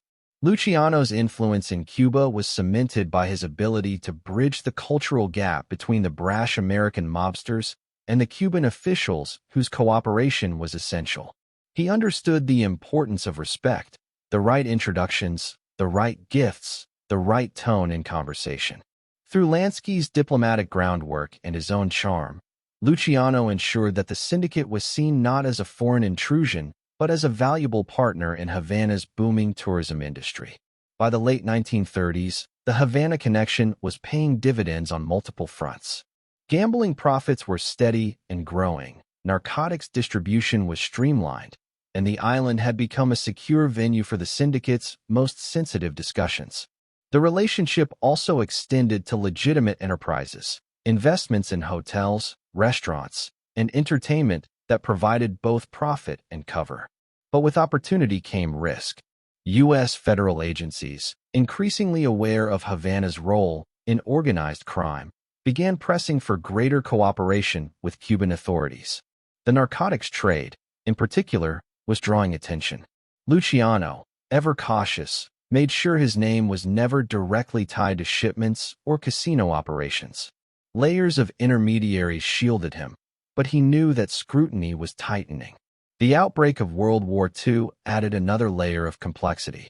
Shipping routes shifted, security increased, and some of the syndicate's European suppliers were disrupted. Yet the war also brought opportunity. Black market demand for certain goods skyrocketed, and Havana's role as a crossroads for commerce, legal and otherwise, became even more valuable. Even as law enforcement pressure mounted in the States, Luciano continued to visit Cuba when it suited him, moving in and out quietly, never staying long enough to draw unwanted attention. To the tourists sipping rum cocktails in the Tropicana, he was just another well-dressed patron enjoying the show. To the men in the private rooms upstairs, he was the architect of a system that linked New York streets to Havana's gaming tables and far-flung ports. The Havana connection wasn't just a side project. It was a model for Luciano's vision of organized crime, international, diversified, and embedded in both the underworld and legitimate commerce. It showed that the syndicate could operate across borders, adapt to different political climates, and still keep its core principles, profit, stability, and mutual interest, intact. But as with every part of Luciano's empire, the very success of the Havana operation carried within it the seeds of danger. The more money it made, the more attention it drew. And in the years ahead, when the U.S. government turned its full gaze on Lucky Luciano, Havana would be one of the places they looked first. By the late 1930s, Charlie Lucky Luciano's empire ran on more than bootlegging routes, gambling halls, and offshore casinos. It ran on something far less visible and far more dangerous: influence. In the underworld, guns could enforce power for a day, maybe a week. Influence, the kind bought with money, favors, and fear, could protect an empire for years. Luciano understood that the streets were only half the battlefield. The other half was fought in city hall corridors, police precinct offices, and the quiet backrooms where deals were made over cigars and whiskey. If you controlled the people who made and enforced the rules, you didn't have to break them. At least, not in ways that would get you caught. His rise had coincided with the tail end of Tammany Hall's dominance in New York politics. Tammany, the Democratic political machine, had long traded favors for loyalty, using its reach to decide who got jobs, contracts, and, when necessary, leniency from the law. Luciano tapped into this system with surgical precision. Campaign donations flowed through intermediaries, ensuring plausible deniability.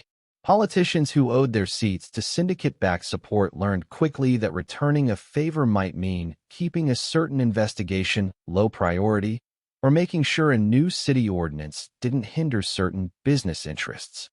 Police influence was even more direct. The rank-and-file officers on the beat often struggled to make ends meet on modest salaries. Luciano's men offered envelopes, gratuities, they called them, in exchange for information on planned rates, rival activity, or simply to look the other way. The sums weren't astronomical, but they were steady, reliable income for cops willing to cooperate.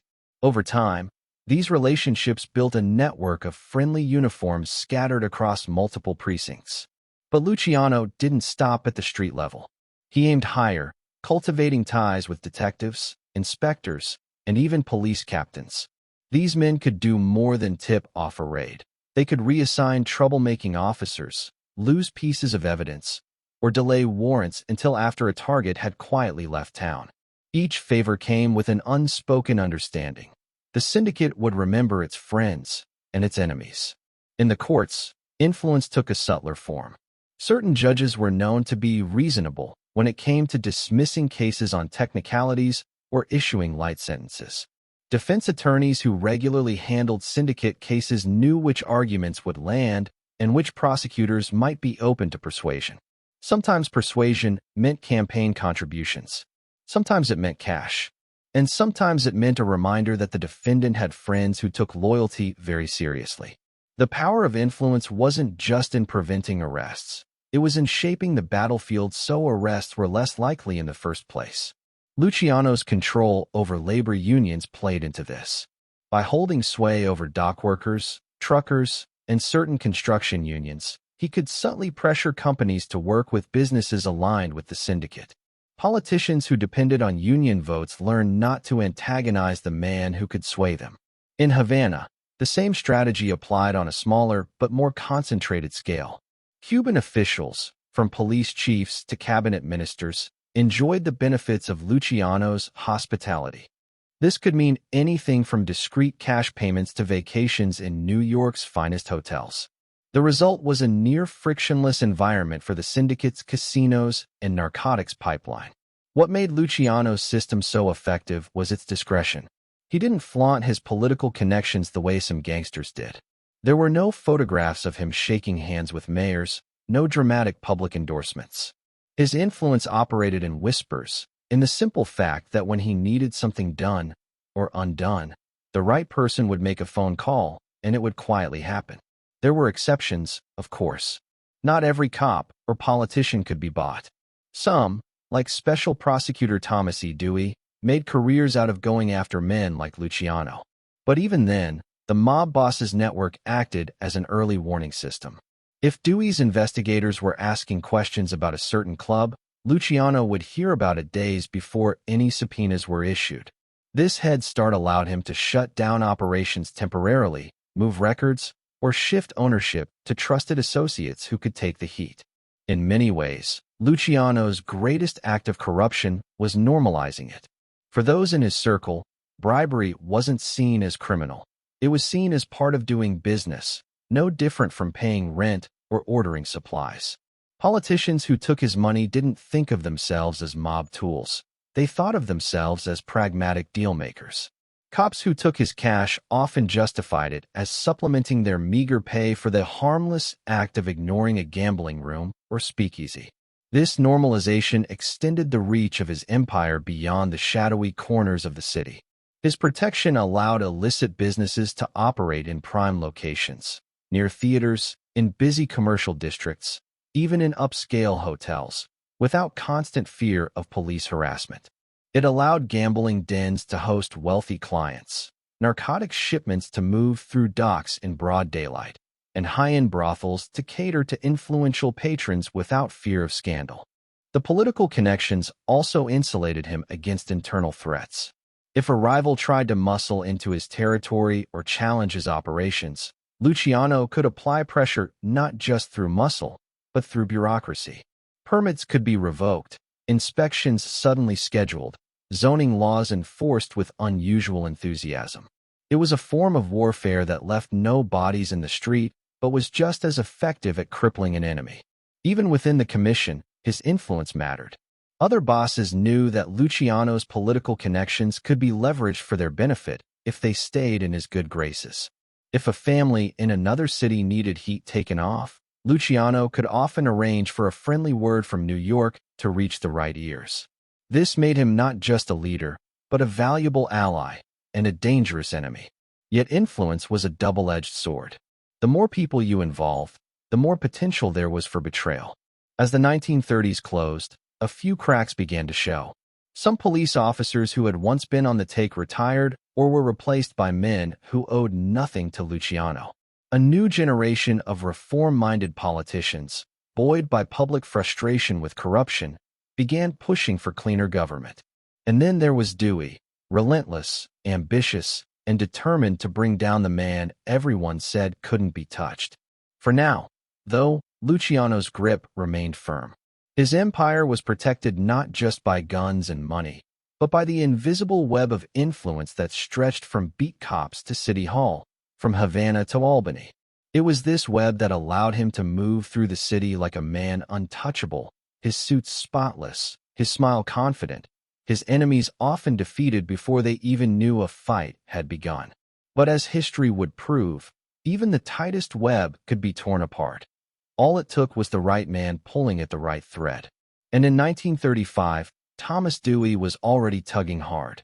If influence was Luciano's shield, style was his armor. In a world where gangsters were often seen as crude, loud, and obvious, Charlie Lucky, Luciano presented himself like a man who belonged in the highest rooms of society. He understood something few mobsters of his era did. That image was power, and he built his image as carefully as he built his rackets. Luciano didn't prowl the streets in flashy suits just to impress other mobsters. He dressed to blend with the city's elite. Tailored double-breasted jackets, silk ties, hand-stitched shoes from Italy. Every detail spoke of refinement, not the gutter. His hair was immaculately groomed, his nails manicured, and his scent came from cologne bought in Paris, not the corner drugstore. Even his voice, low and steady, carried the deliberate cadence of a man who never had to raise it to be heard. It wasn't just for vanity. Luciano knew that the more he looked like a respectable businessman, the harder it would be for law enforcement or the press to paint him as just another street thug. When he walked into a hotel lobby, people noticed him, but not in fear, at least not at first. They saw charm, confidence, and the easy grace of someone who belonged wherever he was. That first impression gave him an edge in meetings with bankers, union leaders, and even politicians who might have balked at sitting across from a man with a rougher reputation. He was often photographed in New York's night spots, the Stork Club, the Cotton Club, the Zanzibar Room, always at a table with a mix of celebrities, showgirls, and businessmen. These appearances were not random. Luciano knew the value of being seen, but also the value of controlling the context. He wanted newspapers to describe him as a man about town, a patron of the arts, someone with friends in every circle. Even when those stories hinted at his criminal reputation, the glamour softened the edges. The nightlife was more than just a backdrop for photographs. Luciano used it as a meeting ground. The same table where he sipped champagne with chorus girls might, an hour later, host a quiet conversation about territory lines or labor contracts. Waiters and doormen, often tipped handsomely, served as discreet intermediaries, passing along notes or making introductions. The music and laughter provided cover for conversations that could decide the fate of businesses, alliances, and lives. Luciano's public charm masked a calculating selectivity in who he allowed close. The actresses and singers who appeared on his arm were often as strategically chosen as his business partners. A dinner with a rising Broadway star might be followed by a meeting with a theater owner in need of financing. A weekend at Saratoga's horse races with a well-known socialite could open doors to wealthy investors looking for off-the-books opportunities. The media played a strange role in shaping his image. Papers like the New York Daily News and the Evening Graphic occasionally ran headlines about his suspected underworld activities, but they also couldn't resist describing his wardrobe, his companions, or his cool composure under questioning. Reporters found him quotable, if not always cooperative, and Luciano sometimes fed them just enough to keep the stories lively without incriminating himself. This cultivated sophistication set him apart from rivals. While other mobsters still clung to the shadows or flaunted their toughness in ways that drew police attention, Luciano's refinement made him harder to pin down. He wasn't the kind of man who would be caught drunk and swinging fists in a speakeasy brawl. If trouble broke out, he was already gone, slipping into the back of a chauffeured sedan, leaving the noise to others. Still, the glamour wasn't just an act for the outside world. Luciano genuinely enjoyed the finer things. He loved the theater, boxing matches, and high-stakes poker games in hotel suites overlooking Central Park.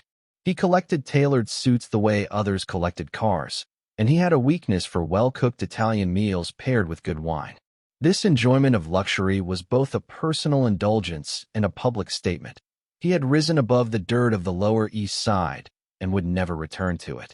The image also served as a recruiting tool. Young, ambitious men saw in Luciano a model of what organized crime could be. Not just bloody street fights and cramped tenements, but wealth, style, and access to the city's most glamorous circles. He showed them that being a mob boss didn't have to mean being a brute. It could mean being a king in tailored wool. Yet there was always a tension beneath the surface. The more public his appearances, the more tempting a target he became for law enforcement. Prosecutors like Thomas Dewey saw through the charm and suspected, rightly, that the champagne glasses and press photos were part of a larger smokescreen. They understood that every night Luciano spent at the store club was a night he was networking, reinforcing his power, and making it harder for them to convince juries he was just a criminal. His ability to walk this fine line was a testament to his discipline.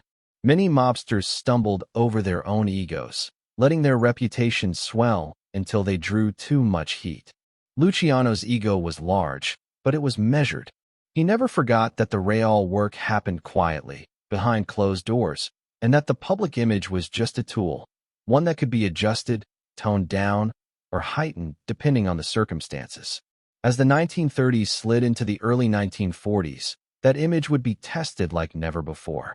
The glamour could distract, but it couldn't erase the paper trails, the witnesses, and the growing determination of prosecutors to make their case. And when the headlines came, not about champagne toasts, but about courtroom indictments, Luciano would need more than style to keep his empire intact. The glittering clubs, the champagne toasts, the laughter of showgirls, they were the bright lights of Lucky Luciano's world. But in the shadows behind them, another empire thrived. It was quieter than the casinos, more discreet than the labor rackets, yet far more dangerous to his future. Because behind the velvet curtains and closed doors of New York's nightlife lay the vice that would one day bring him down: prostitution. Luciano never claimed to invent the city's organized sex trade. Long before his rise, New York's brothels and call houses had operated in every borough, from dimly lit tenements to lavish brownstones. But he brought to it what he brought to everything else: order, efficiency, and scale. The old system had been chaotic. Independent madams ran their own houses, pimps fought over territory, and police raids were unpredictable. Luciano saw a waste in that chaos, an opportunity in controlling it. If gambling and narcotics could be organized into steady revenue streams, so could the world's oldest profession. Through trusted lieutenants, Luciano set about consolidating the business. Brothels that resisted were either pressured into cooperation or quietly shut down. Those that agreed paid for protection, not just muscle to keep rivals away, but political protection to keep the police at bay. The madams still ran their operations, but they now answered to the syndicate, paying a regular cut in exchange for stability. At its peak, Luciano's vice network spanned hundreds of prostitutes across dozens of locations, from working-class neighborhoods to upscale call services catering to the wealthy and influential. Prices varied, but every transaction, whether a quick liaison in a cheap rented room or a discreet evening with a high-end escort, fed into the same pool of profits. The system was built on layers. At the top were Luciano's most trusted aides, men like Dave Batillo and Tommy Lucchese, who oversaw the operation without ever being seen inside a brothel. Beneath them were the madams, women who handled recruitment, client lists, and day-to-day management. Beneath them, street-level enforcers and lookouts kept watch for police or rival interference. The key to keeping it all running was information. Luciano's network had eyes in the police department, ensuring that raids could be anticipated and avoided. If a house was tipped off that a bust was coming, the girls would be sent home, the cash and records moved, and the rooms left empty but for a maid dusting furniture. When the police arrived, they'd find nothing worth prosecuting, and sometimes they'd leave with an envelope for their trouble. It wasn't just about protection from the law. Luciano also leveraged the vice trade for influence. Certain politicians, businessmen, and even law enforcement officers found their way into his high-end establishments. There, behind closed doors, they were entertained and quietly indebted. Discretion was promised, but the unspoken truth was that the syndicate remembered everything. A favor given in the bedroom could be called back years later in a courtroom or at a city council meeting. Prostitution also intertwined with his other rackets. Brothels were convenient places to move narcotics, settle gambling debts, or conduct low-profile meetings. They were cash-heavy, which made them ideal for laundering money from more illicit ventures, and they were staffed by people whose livelihoods depended entirely on the syndicate's continued protection, creating a base of loyalty that was hard to penetrate. But no matter how well organized, vice was risky. Reformers and moral crusaders had been campaigning against prostitution for decades, and by the mid-1930s, they were finding powerful allies in law enforcement. Among them was a young, ambitious special prosecutor named Thomas E. Dewey.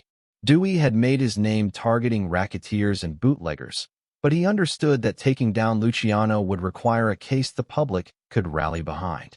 Prostitution offered that. It was easy to condemn, impossible to romanticize, and, unlike gambling, seen as a moral stain that respectable society could not ignore. Dewey's investigators began building a case quietly, interviewing prostitutes, madams, and clients. Many were reluctant to talk, fearing syndicate retaliation, but the promise of protection and the threat of prosecution began to crack the wall of silence. What they found was a citywide system that was too large to be coincidence. The same names appeared in brothels from the Bronx to Brooklyn, the same pattern of payoffs, the same whispered references to a man at the top who everyone knew but no one dared name aloud. Luciano, for his part, kept his distance. He was never seen entering a brothel and never allowed his name to appear on anything that could connect him to the trade. But in the criminal underworld, reputation was as dangerous as evidence. Everyone knew he was the architect. The danger was that prostitution lacked the plausible deniability of other rackets. A union deal could be defended as business, gambling as entertainment. But prostitution, especially when tied to political corruption, carried a public shame that juries could not ignore. By 1935, Dewey's team had mapped out the structure of Luciano's vice empire, identifying dozens of brothels under syndicate control. They began planning coordinated raids, not the piecemeal busts of the past, but a sweeping strike designed to seize records, arrest key figures, and flip them against their boss. Luciano wasn't blind to the risk. He'd heard rumors of witnesses being approached, of madams being questioned for hours. He increased payoffs, shuffled personnel, and tightened security. But the more he adjusted, the more obvious it became that someone was closing in. The irony was that the glamour Luciano had cultivated in public, the image of the refined, untouchable businessman, made his fall on prostitution charges all the more appealing to his enemies. To the press, it would be the perfect story, the elegant king of the underworld brought low by the oldest crime in the book. To Dewey, it would be proof that no man, however powerful, was beyond the reach of the law. What Luciano didn't yet know was that the strike against him was already in motion. And when it came, it wouldn't be in the shadows, whispered away with a payoff. It would come with flashbulbs, headlines, and a courtroom packed with reporters, all eager to watch lucky Luciano's empire of vice crumble in the light. By the mid-1930s, the man they called Lucky had built an empire so vast and so well insulated that it seemed untouchable. Politicians, police, judges, all had, in one way or another, been bent to his will. But in the marble halls of New York's justice system, a young, relentless special prosecutor named Thomas E. Dewey was sharpening a knife just for him. Dewey was not a man swayed by glamour. He didn't care that Luciano wore custom suits, dined at the Stork Club, or rubbed elbows with celebrities. He saw a criminal machine that had corrupted every corner of the city and a man at its center who had grown too comfortable in his own invincibility. Dewey's mission was simple: dismantle the Luciano empire brick by brick and make an example of the man who built it. Appointed in 1935 as a special prosecutor to target organized crime, Dewey immediately set his sights on racketeers who had long avoided serious consequences. He knew the public wanted results. They were tired of whispers about mob bosses living openly while the city bled from their operations.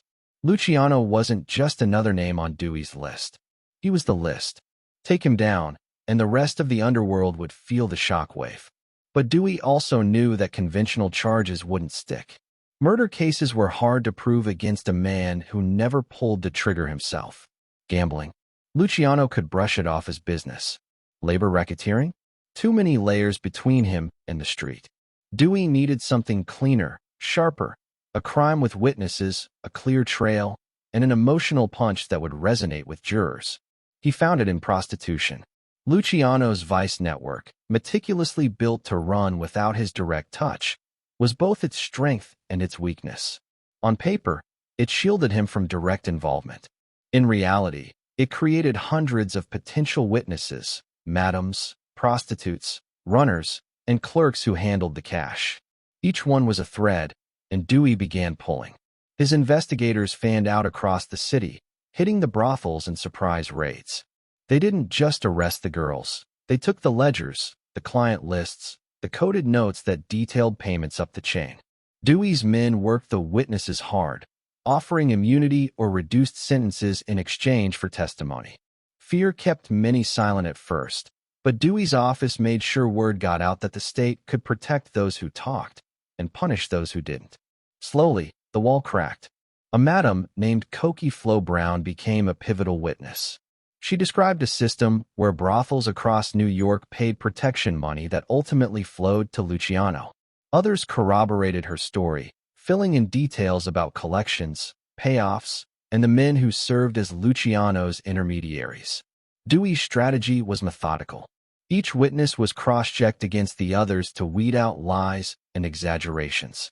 Each piece of evidence was locked in tight, ready for court. And every time Dewey spoke to the press, he made sure the public knew this wasn't about a petty vice case. It was about a criminal kingpin who had corrupted the soul of the city. Luciano's lawyers mocked the investigation in its early days, dismissing it as political theater. But Dewey wasn't playing for headlines alone.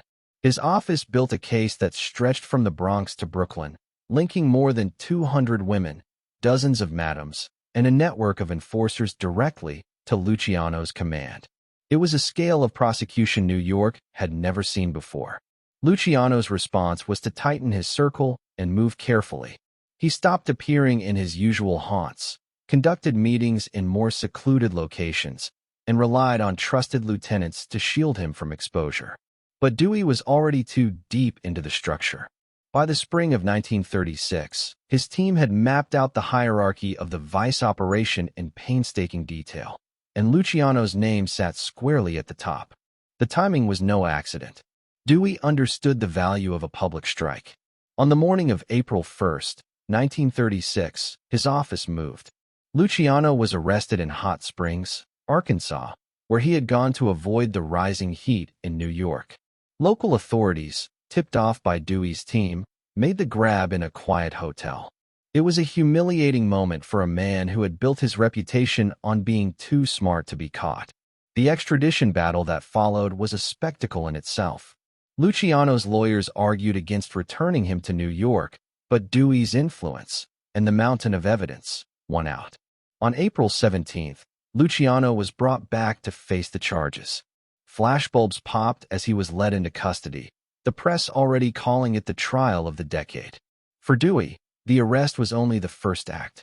The real challenge was convincing a jury that a man who never set foot in a brothel was guilty of running the city's largest prostitution ring. He knew Luciano's defense would be to portray himself as a businessman unfairly targeted by an ambitious prosecutor. Dewey's answer would be to bury the jury in testimony, story after story, detail after detail, until the picture was undeniable. The trial would be long, grueling, and at times theatrical. But for the first time in his career, Lucky Luciano was no longer writing the script. Dewey was, and he intended to make sure the ending would not be one the mob boss could charm his way out of. The trial of Charles Lucky Luciano opened in May of 1936, and from the first day, it felt less like a court proceeding and more like a stage play written for the front pages. The courtroom was packed. Reporters elbowed for seats, sketch artists sharpened their pencils, and curious members of the public craned their necks for a glimpse of the man the papers called the mastermind of vice. Luciano entered each day in a tailored suit, his expression calm, almost bored, as if this were just another business meeting. To the jury, that calm could have read as confidence. To Dewey, it was calculated, an image to match the man's lifelong performance as the unflappable boss. But the prosecutor had no intention of letting style overshadow substance. Dewey's opening statement was crisp and relentless. He laid out the case like an architect unveiling a blueprint, a citywide web of prostitution houses, all feeding money upward to one man. He told the jury they would hear from madams, prostitutes, and enforcers who had been part of the machine. They would see records, receipts, and coded notes that revealed an operation so organized it could have been mistaken for a legitimate business, if not for its product. The first witnesses were madams, some still in their 20s, others hardened veterans of the trade. They spoke in matter-of-fact tones about paying protection to collectors who worked for Luciano's men. They described meetings in apartments where envelopes of cash were handed over and names were carefully recorded. Some could point to the very men in the courtroom who had made those collections. Then came the prostitutes themselves, young women whose voices trembled as they recounted the rules of the houses, the quotas they were expected to meet, and the punishments for stepping out of line. Dewey's questioning was methodical but not cruel. He let the details speak for themselves. The defense tried to paint these women as unreliable, their memories clouded by fear or drugs. But Dewey countered by stacking their stories one atop the other until the patterns became undeniable. Perhaps the most damaging testimony came from Florence "Cokie" Flo Brown. Once a well-connected madam, she had turned against the syndicate after a dispute with Luciano's men. On the stand, she was sharp, specific, and unapologetic. She named names, described meetings, and explained in chilling detail how money from her houses flowed up the chain to Luciano. She claimed she had seen him personally in settings where the business was discussed, careful not to overstate, but clear enough to leave no doubt about his role. The defense hammered at her credibility, highlighting her past drug use and criminal record.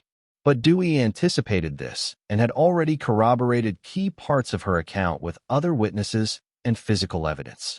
By the time Cokie Flo stepped down, the damage to Luciano's image as a distant, uninvolved businessman was deep. Dewey's case blended human testimony with cold documentation. The jury saw ledgers that matched witnesses' recollections of payoffs, cross-referenced with dates of police raids mysteriously called off at the last minute. They heard from detectives who admitted that certain houses had been untouchable for years, protected by forces beyond their reach.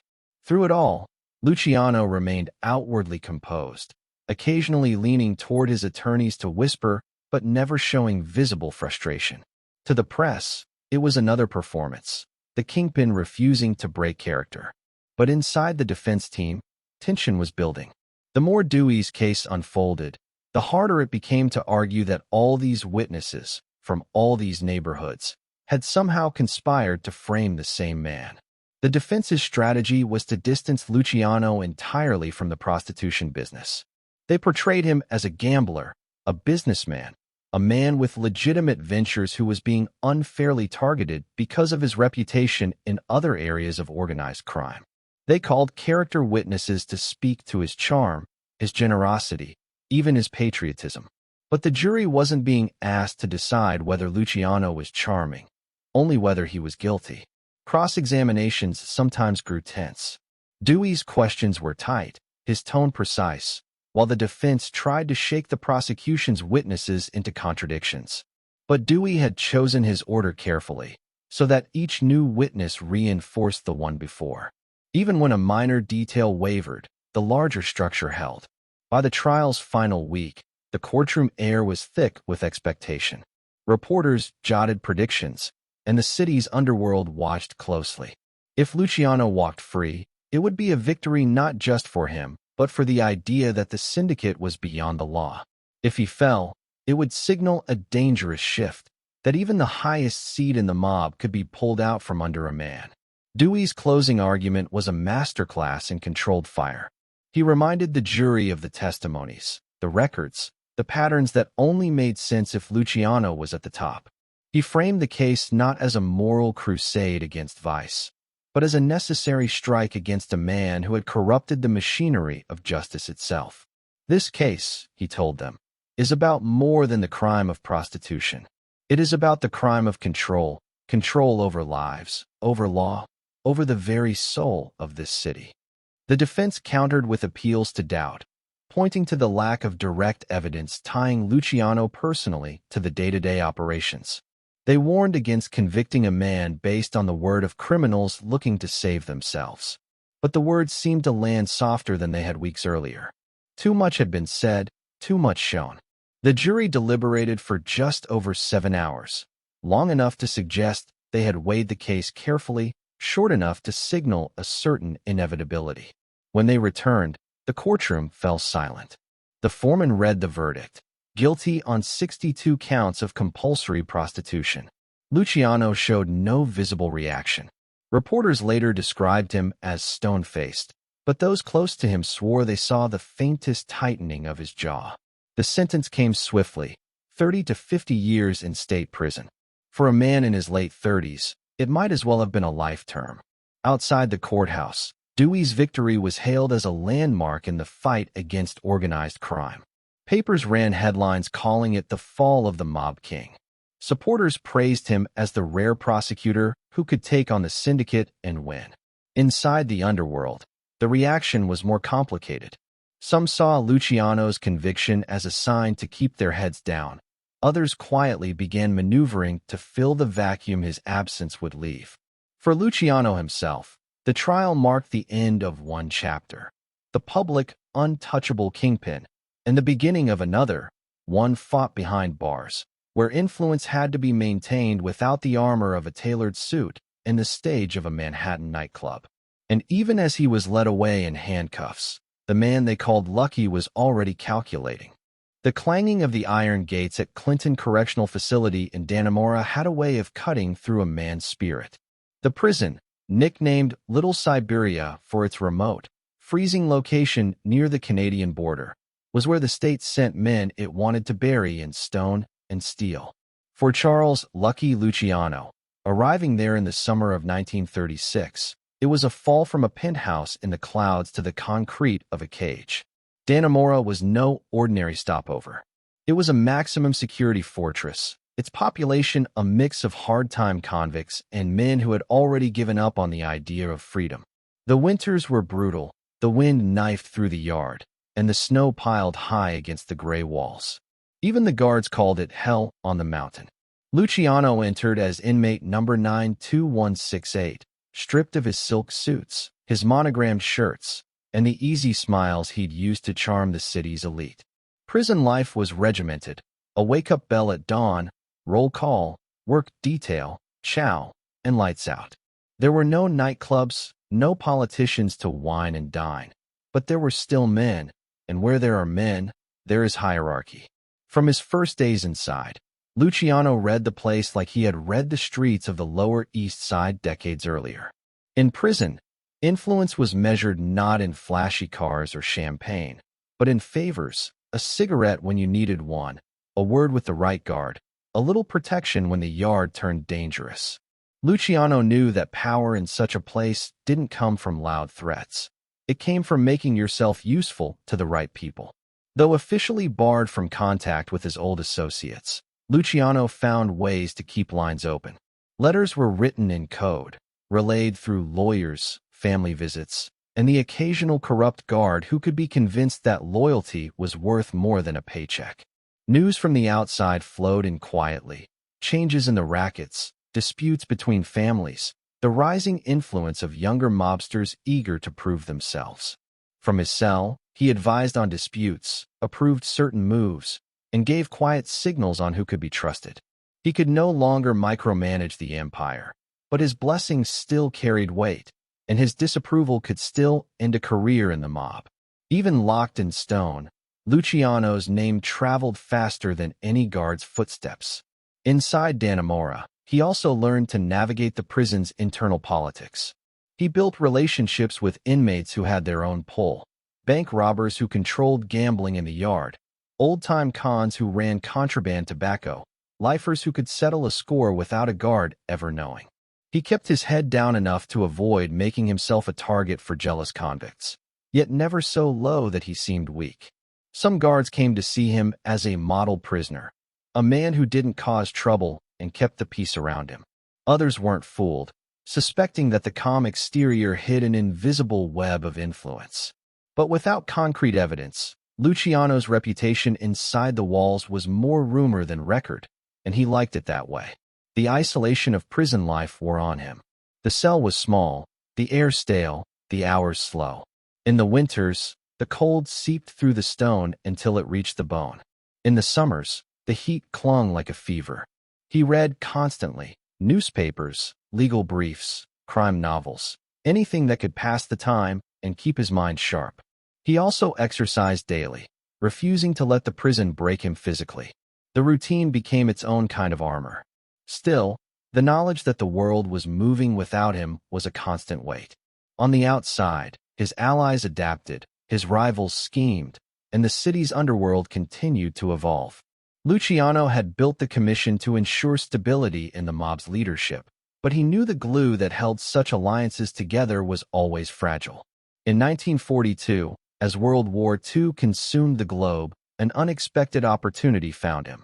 The U.S. government, worried about sabotage along the docks and German U-boats operating in the Atlantic, reached out to organized crime figures for help securing the waterfront.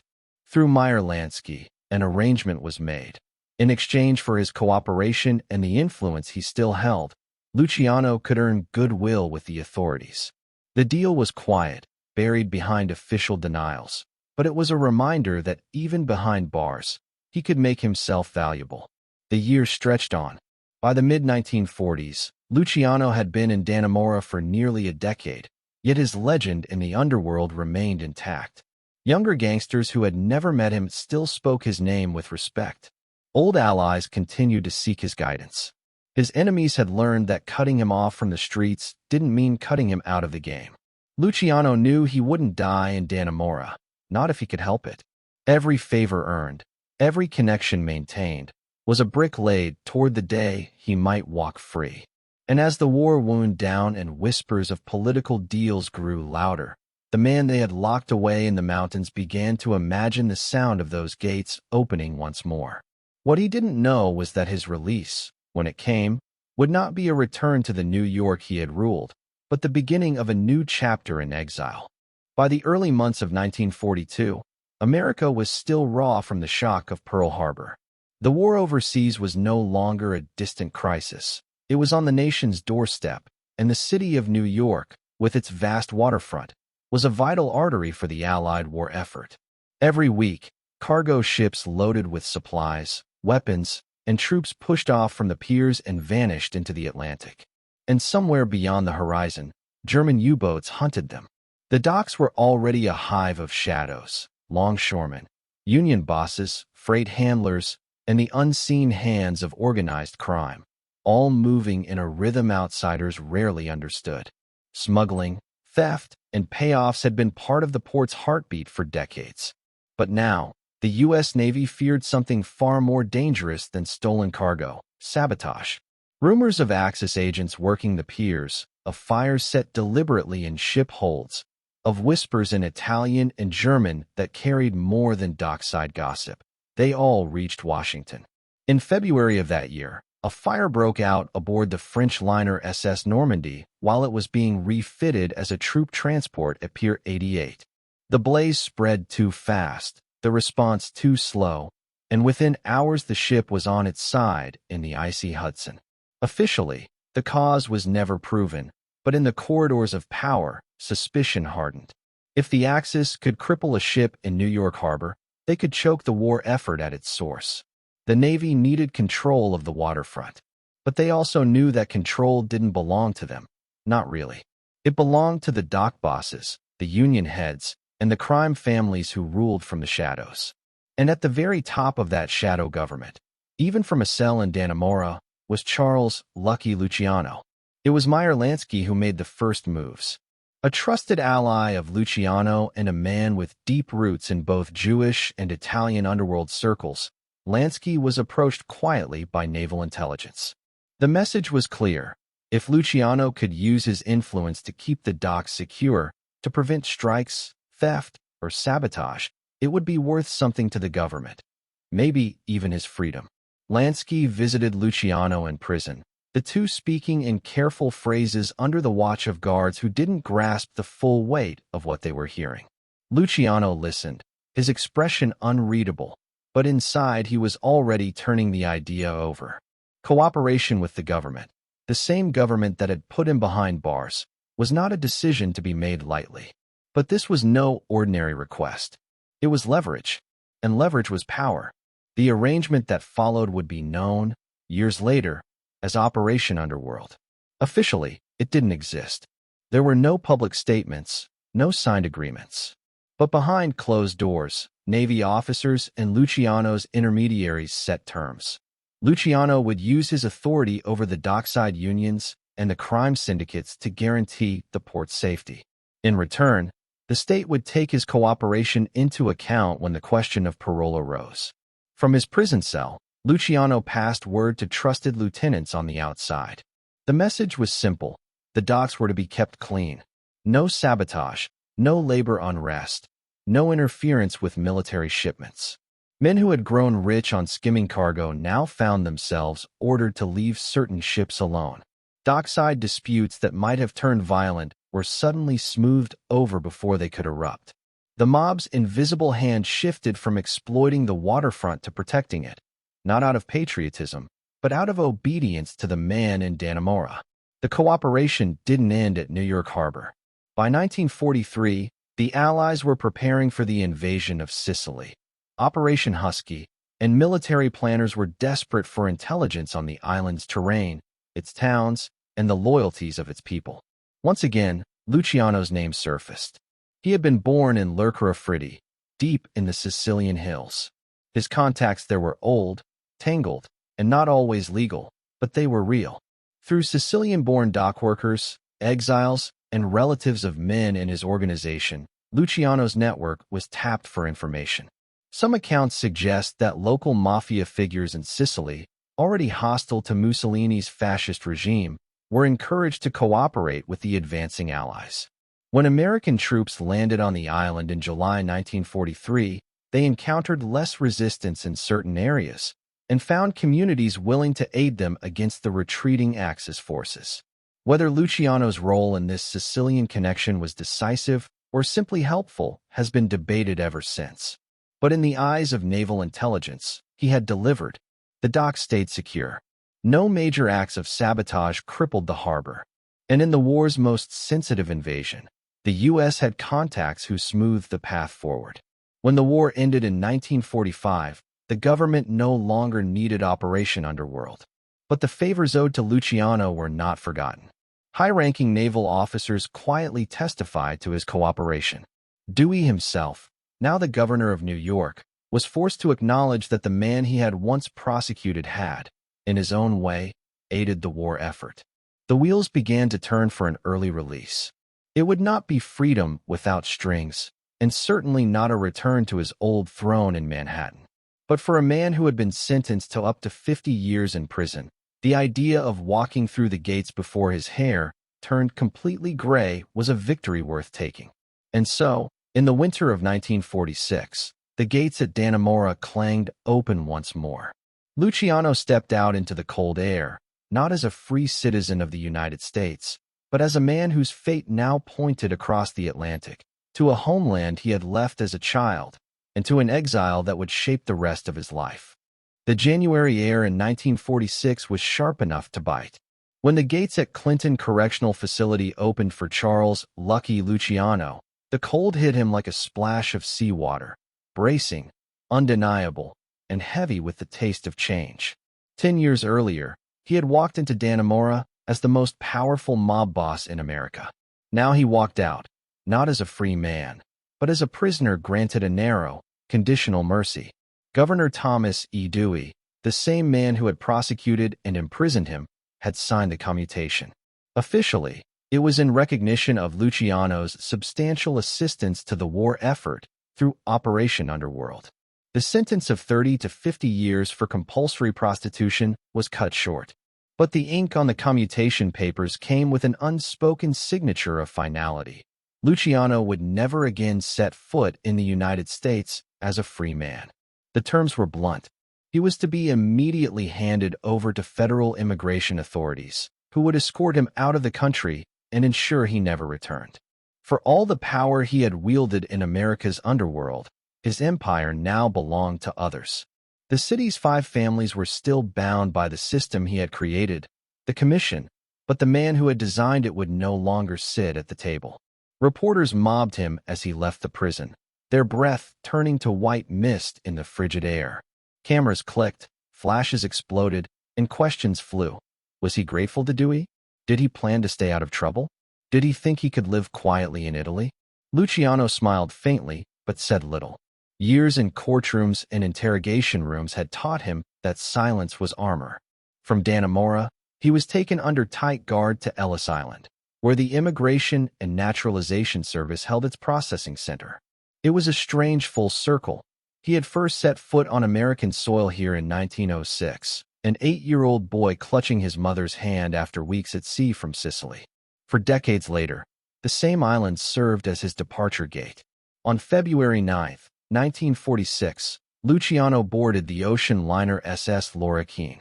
The Atlantic crossing was cold and uneventful, but each mile put him further from the streets that had made him. His thoughts were likely a tangle. The sting of exile, the knowledge that his direct hand in American affairs was severed, and the quiet satisfaction that he was leaving prison years ahead of schedule. When the ship docked in Naples, the reception was cautious. Italy, still reeling from the war's devastation, was not eager to publicly embrace a man known internationally as the architect of American organized crime.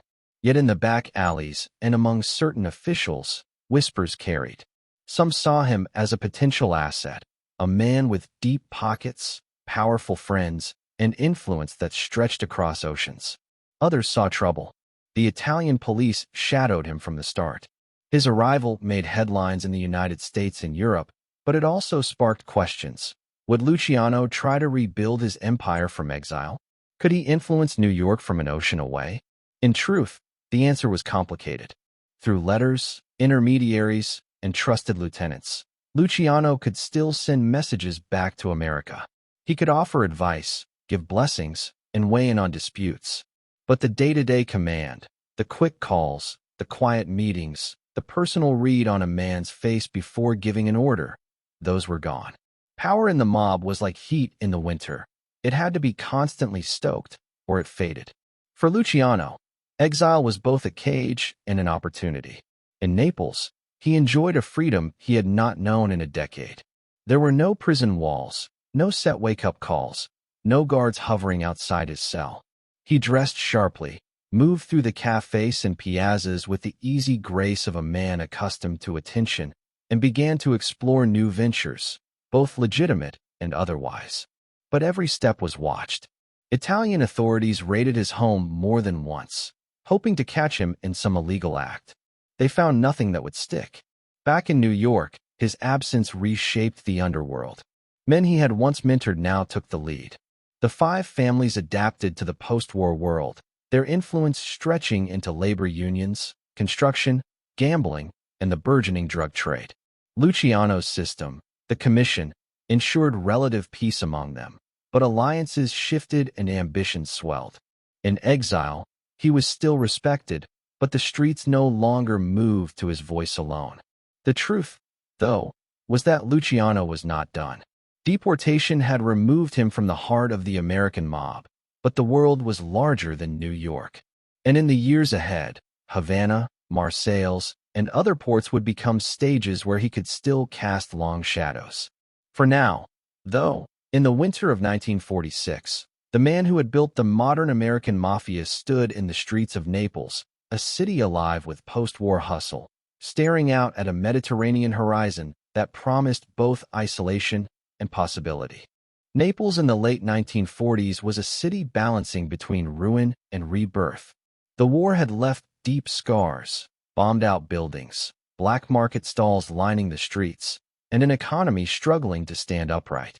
Yet for a man like Lucky Luciano, the chaos was fertile ground. In a place where shortages drove prices sky-high and authority was a patchwork of police, military, and political factions, opportunity existed in the shadows. From the moment he settled into a modest but well-appointed apartment in the city, Luciano began to map out the new terrain. He had no illusions. Naples was not New York, and the kind of empire he had once ruled could not be recreated overnight. But influence, he knew, was built in layers. You started with a few loyal men, the right introductions, and cash moving quietly in the right directions. The post-war black market was thriving. Cigarettes from American military supplies, rationed food, luxury goods smuggled in through the port, all were traded openly in the alleys. Luciano inserted himself discreetly, never directly handling deals, but making sure certain suppliers and distributors were people he could trust. With every successful arrangement, his presence in the city's underground economy grew harder to ignore. But cigarettes and food were only the surface. The real money, and the real control, lay in gambling and narcotics. Gambling was easier to arrange. Italians, like New Yorkers, loved a good game, and with the right venues and the right partners, a steady stream of income could be secured. Luciano established connections with local club owners, some legitimate, others not, and offered the same mix of protection and efficiency he had perfected back in the States. Narcotics, however, were the bigger play. In the post-war years, heroin production in Europe was resurging. Laboratories in Marseille, France, processed morphine base from Turkey into refined heroin, which could then be shipped to markets worldwide. Naples, with its busy port and loose oversight, was a natural transit point. Luciano, through intermediaries, began building relationships with Corsican and French suppliers. The goal was not to flood Italy's streets. The real profits were in moving product across the Atlantic into the veins of America's growing demand. To accomplish this without drawing immediate fire from the Italian authorities, Luciano worked through layers of distance. He used trusted Sicilian intermediaries to negotiate with producers, Neapolitan smugglers to handle transport, and foreign contacts to ensure the shipments found their way into the hands of American distributors. The network was never branded with his name. It was a series of threads, each connected by someone who owed him loyalty or money. Still, Italian police were not blind to who he was or what he might be doing. From the day he landed, they kept him under near-constant surveillance. Officers tailed him to cafes, recorded his visitors, and occasionally raided his home. Each time, Luciano played the role of the respectable expatriate, living quietly and minding his own business. No drugs, no gambling ledgers, no incriminating cash piles were ever found in his possession. That did not mean the authorities were wrong to suspect him. From behind the respectable facade, Luciano still wielded influence in America. Messages traveled between Naples and New York through trusted couriers and coded letters. He did not issue daily orders. Those days were gone. But when a major decision needed a blessing, his words still mattered. The commission he had created was functioning without him, but he remained a figure whose opinion could tip the balance in disputes. In the summer of 1947, Luciano made his first post-deportation move beyond Italy. Using his network, he arranged a discreet trip to Rome and other cities to meet with underworld contacts. These were not flashy gatherings, but quiet dinners, whispered conversations, and sealed deals over coffee. His reputation still carried weight, even among men who had never worked directly with him. By 1948, Naples had become a kind of exile's throne. He could walk the waterfront and be greeted by merchants, politicians, and soldiers alike. He knew the police would always be watching, but he also knew their attention could be diluted with the right favors. His neighbors saw him as a man of means and mystery, well-dressed, polite, and private. But beneath the calm surface, Luciano's ambitions were already stretching beyond the Mediterranean. He understood that real money and real power still flowed through New York and Havana, and if he could not stand in those cities himself, he would find ways to make them part of his reach. The next chapter of his life would prove just how far exile could stretch and how dangerous that stretch could become. By the closing weeks of 1946, the Mediterranean was beginning to feel too small for lucky Luciano. Naples offered safety, respect, and a comfortable exile, but it lacked the heartbeat of his true empire. The hum of New York, the deals made in back rooms, the power of being in the same room with the men who shaped the American underworld. If he couldn't go to New York, he would find the next best thing. And in that moment, the next best thing was Havana. Cuba in the mid-40s was a gambler's paradise, a warm, glittering jewel just 90 miles from Florida, with casinos, nightclubs, and politicians eager to look the other way for the right price. More importantly, it was a place where American mobsters could move freely beyond the reach of U.S. law. For Luciano, it was neutral ground, close enough to America to feel its pulse, yet far enough to operate without immediate interference. The trip itself was a calculated risk. Officially, Luciano was banned from the United States for life, but nothing in his commutation forbade him from setting foot in Cuba. Slipping out of Italy in late 1946, he traveled under the cover of quiet arrangements, arriving in Havana to a reception that was anything but quiet. There, waiting for him, were some of the most powerful figures in organized crime: Frank Costello, Albert Anastasia, Vito Genovese, and crucially, his old ally Meyer Lansky. Lansky had been laying the groundwork for years. He was the quiet architect of Havana's casino boom, ensuring that mob money flowed through glittering hotel floors and dice tables. Now, with Luciano on the island, the plan was to cement Havana as the mob's offshore capital, a place where the bosses could meet, settle disputes, and coordinate business without prying eyes. The Havana Conference, as it came to be known, was more than a reunion. It was a statement. Luciano had been exiled, humiliated in court, stripped of his throne in America, but here, in a luxury suite at the Hotel Nacional, surrounded by his peers, he was again at the center of the map. Meetings stretched late into the night.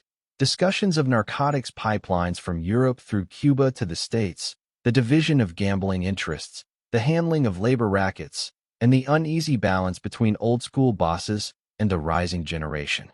One key topic was the drug trade. With Luciano positioned in Europe, he could facilitate the movement of heroin from Marseille through Cuba, bypassing the most heavily policed ports.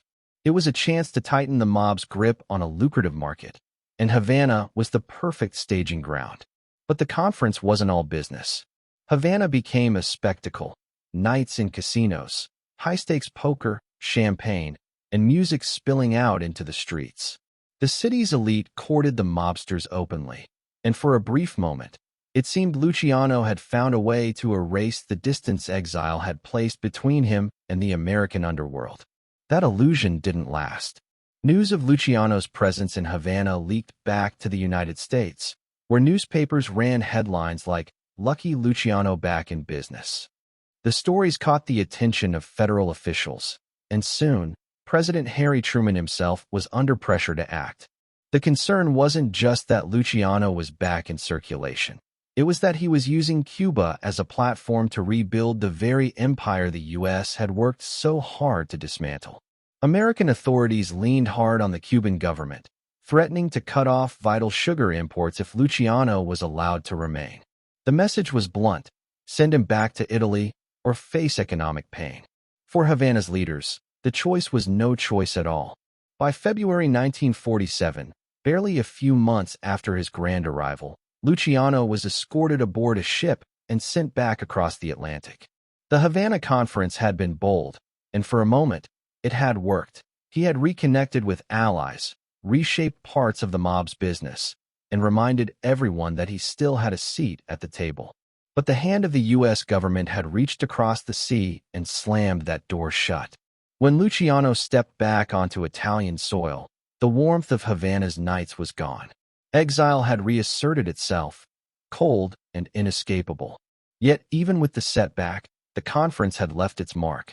The networks forged there, the routes, the agreements, the quiet understandings, would continue to shape organized crime long after the sound of the last dice roll in Havana faded into the sea breeze. The forced return from Havana in early 1947 did nothing to dull Lucky Luciano's instincts. If anything, exile had clarified them. He had seen how quickly the U.S. government could pull strings when it wanted him gone from Cuba. That meant one thing: any new moves had to be beyond Washington's easy reach. And in post-war Europe, he saw an opening. The war had left a continent in disarray. Ports were busy, borders were porous, and corruption was often a matter of survival for underpaid customs officials. In the south of France, the port city of Marseille was stirring with activity, not just from legitimate shipping, but from the quiet hum of laboratories processing morphine base into pure heroin. For years, Corsican syndicates had been running this trade, supplying both local markets and overseas buyers. Luciano understood immediately. If he could align himself with these producers, he could control a transatlantic pipeline that fed the growing American demand for heroin. He would not touch the product himself, not directly. Instead, he would operate like a conductor, orchestrating the movements of others. The plan began with relationships. Through trusted intermediaries, some Sicilian, some Corsican, Luciano opened channels with Marseille's underworld bosses. The deal was simple. The French handled production, Luciano's network handled distribution. From Marseille, shipments could move quietly to Naples or Genoa, where they were hidden aboard freighters bound for Cuba, Canada, or discreet American ports. Naples became more than his base of exile. It became the pivot point of the pipeline. The city's port was busy, chaotic, and crawling with smugglers who could make almost anything disappear into a cargo hold. Luciano tapped into these circles, using men whose loyalty had been earned years earlier on the streets of New York, and who now found themselves conveniently stationed in Europe. From Naples, the heroin would make its way westward. Some went directly to the U.S., concealed in crates of olive oil, canned goods, or machine parts. Other shipments moved first to Havana, a remnant of the network he'd reinforced during the conference, before slipping quietly into Florida or New York through established mob-controlled docks. The beauty of the system was its distance. Luciano himself was never seen near a shipment, never caught in a meeting with a chemist or dock worker. His role was to connect the pieces, to ensure that the right man in Naples knew the right man in Marseille, and that payment moved as smoothly as the product. Back in the States, the heroin began to circulate through cities already familiar with the mob's touch. Street-level dealers rarely knew where it came from. All they knew was that it was pure, steady, and profitable. For the bosses on the commission, the European connection was a windfall, and they knew who to thank for making it possible, even if his name was never written down. Italian authorities, for their part, were convinced Luciano was behind it. Police raided his home more than once in the late 1940s, seizing letters, address books, and financial records, hoping to find proof. Each time, they came away with suspicion but no conviction. Luciano played the role of a man living quietly, running small legitimate businesses, and enjoying the Neapolitan sun. But beneath that calm exterior, the heroin pipeline was flowing, a stream of white powder that tied together Marseille's labs, Naples' docks, and America's streets. It was a network built on trust, distance, and the kind of foresight only a man like Luciano could possess. By the end of the decade, the route was running so smoothly that it seemed untouchable. And yet, Luciano knew better than to think any empire was immune to cracks. The challenge was no longer building the pipeline. It was keeping it hidden from the storm he knew was always gathering just over the horizon. By the early 1950s, the edges of Lucky Luciano's empire had begun to fray. The heroin pipeline still moved product, and his name still carried weight in certain rooms, but the truth was unavoidable. Power fades fastest when you can't stand in the room yourself. The men he had once mentored were now their own bosses, each with ambitions sharpened by years of independence. In New York, figures like Vito Genovese, Frank Costello, and Carlo Gambino maneuvered for position within the commission. Luciano was still respected, but his influence was becoming advisory rather than absolute. In the mob, advice was valuable, but it was no substitute for a hand on the wheel. Distance wasn't his only problem. Law enforcement pressure was mounting on both sides of the Atlantic. In Italy, the Carabinieri and the Italian state police kept him under constant watch. His movements were logged, his visitors recorded, and his telephone calls monitored. Every so often, he'd find himself hauled in for questioning. The same questions repeated in different tones. Was he involved in narcotics trafficking? Did he still control the American Mafia? Each time, he smiled, denied, and walked out. But the raids took their toll. He lived with the knowledge that at any hour, uniformed men could be at his door, rifling through his drawers while pretending not to look at the expensive suits and neatly stacked cash. The authorities never found enough to bring him down again, but they didn't have to. The constant surveillance was its own form of punishment, a reminder that he was never truly free. The underworld itself was shifting. The post-war glamour of Havana had faded under growing U.S. pressure, and the gambling hubs in Cuba were slowly losing their insulation from politics. Back in America, younger, more ruthless mobsters were rising. Men who had come of age during Luciano's exile and owed him little more than a nod of respect. They had new ways of doing business, and they didn't always bother to consult the old guard. Even the drug trade, his most lucrative connection, was becoming harder to control. Increased law enforcement coordination between European and American agencies meant shipments had to be moved more carefully, and some of Luciano's contacts in Marseille and Naples were either arrested or cut deals to save themselves. Each arrest was like a stone dropped into still water. The ripples carried rumors, and rumors carried risk. For Luciano, it was a slow erosion. He was still a figure of legend, his name enough to open doors in certain corners of the world. But in the day-to-day operations of organized crime, his grip was loosening. Younger men didn't remember the wars of the 30s or the commission meetings that had shaped the mob structure. They remembered only that Luciano was a man in Italy, far away, with no army at his back. He could see the change as clearly as anyone. In quiet moments, sitting on the balcony of his Naples apartment, cigarette smoke curling into the night air, he must have wondered if exile had been a slow execution, not of the man, but of the power he had fought his whole life to build. And yet, fading influence didn't mean surrender.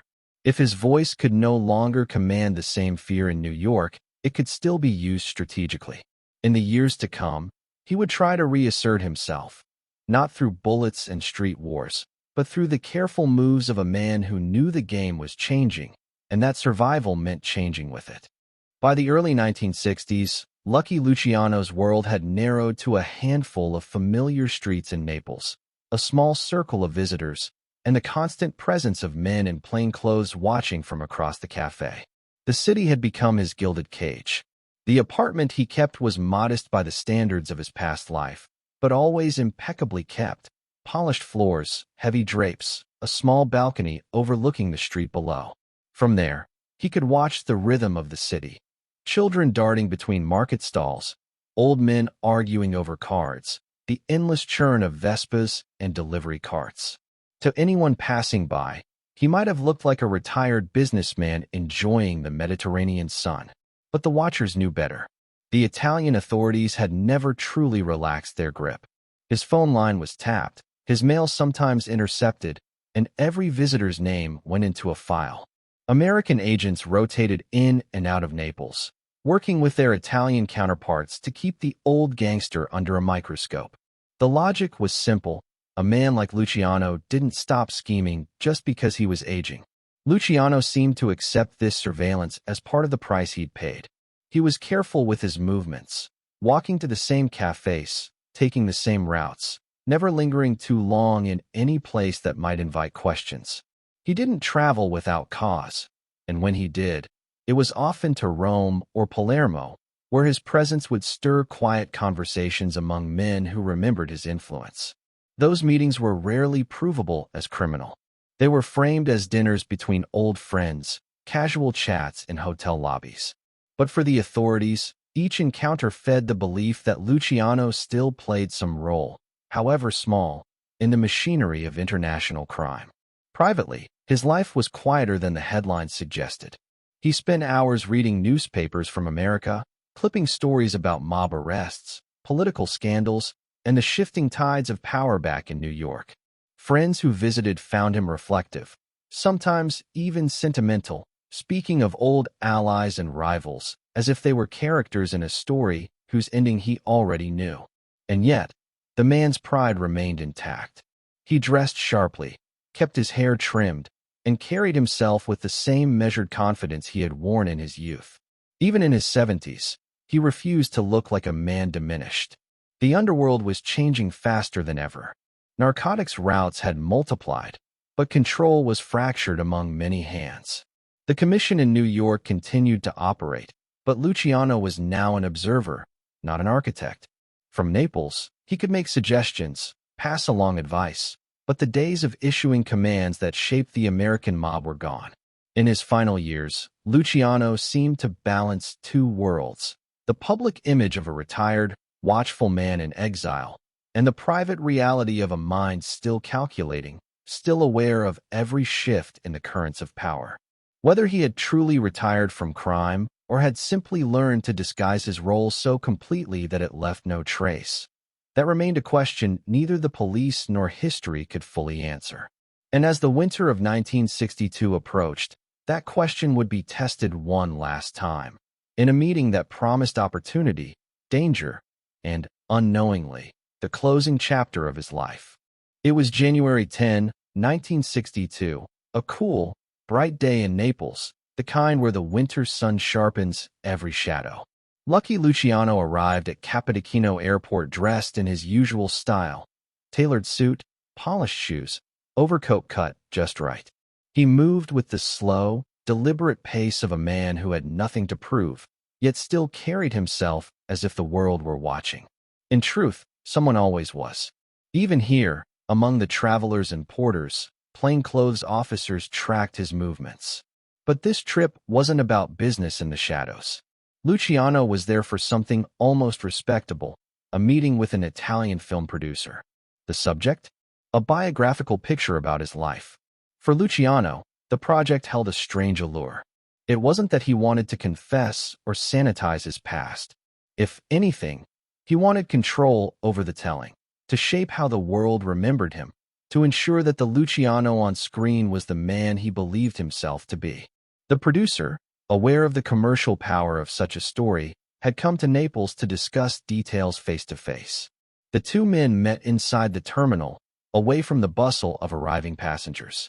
Witnesses later described their conversation as animated: Luciano smiling, gesturing with his hands, leaning forward as he made his points. To some, it looked like an old gangster savoring the idea of becoming a legend twice over, once in the underworld and now on the silver screen. But somewhere in the middle of that conversation, the rhythm of the moment broke. Luciano's hand went to his chest. His words faltered. His smile faded into a grimace. Those nearby saw him stagger, his eyes briefly wide with a mix of confusion and recognition, the look of a man who understood exactly what was happening to him. He collapsed before anyone could catch him. The producer called for help. Airport staff rushed in. A doctor was summoned. But it was already too late. Within minutes, Salvatore Lucky Luciano, was gone, felled by a massive heart attack at the age of 64. The news moved quickly. By that evening, wire services carried the story across Europe and America.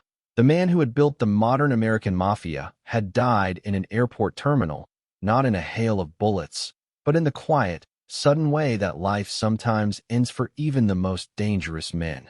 In New York, old associates marked the moment in their own ways, some with genuine grief, others with a calculated silence. For the law enforcement agencies that had spent decades watching him, it was the close of a file too thick to summarize in a single headline. But in Naples that night, in small bars and crowded kitchens, the talk was simpler. Whatever else he had been, criminal, visionary, exile, Luciano had lived and died on his own terms, still dressed sharp, still in the game, still in the company of someone who wanted to hear his story. And in a way, that was the ending he might have chosen, not in a cell, not forgotten, but with the world still looking at him, still speaking his name. History remembers many men for what they took. Lucky Luciano is remembered for what he built.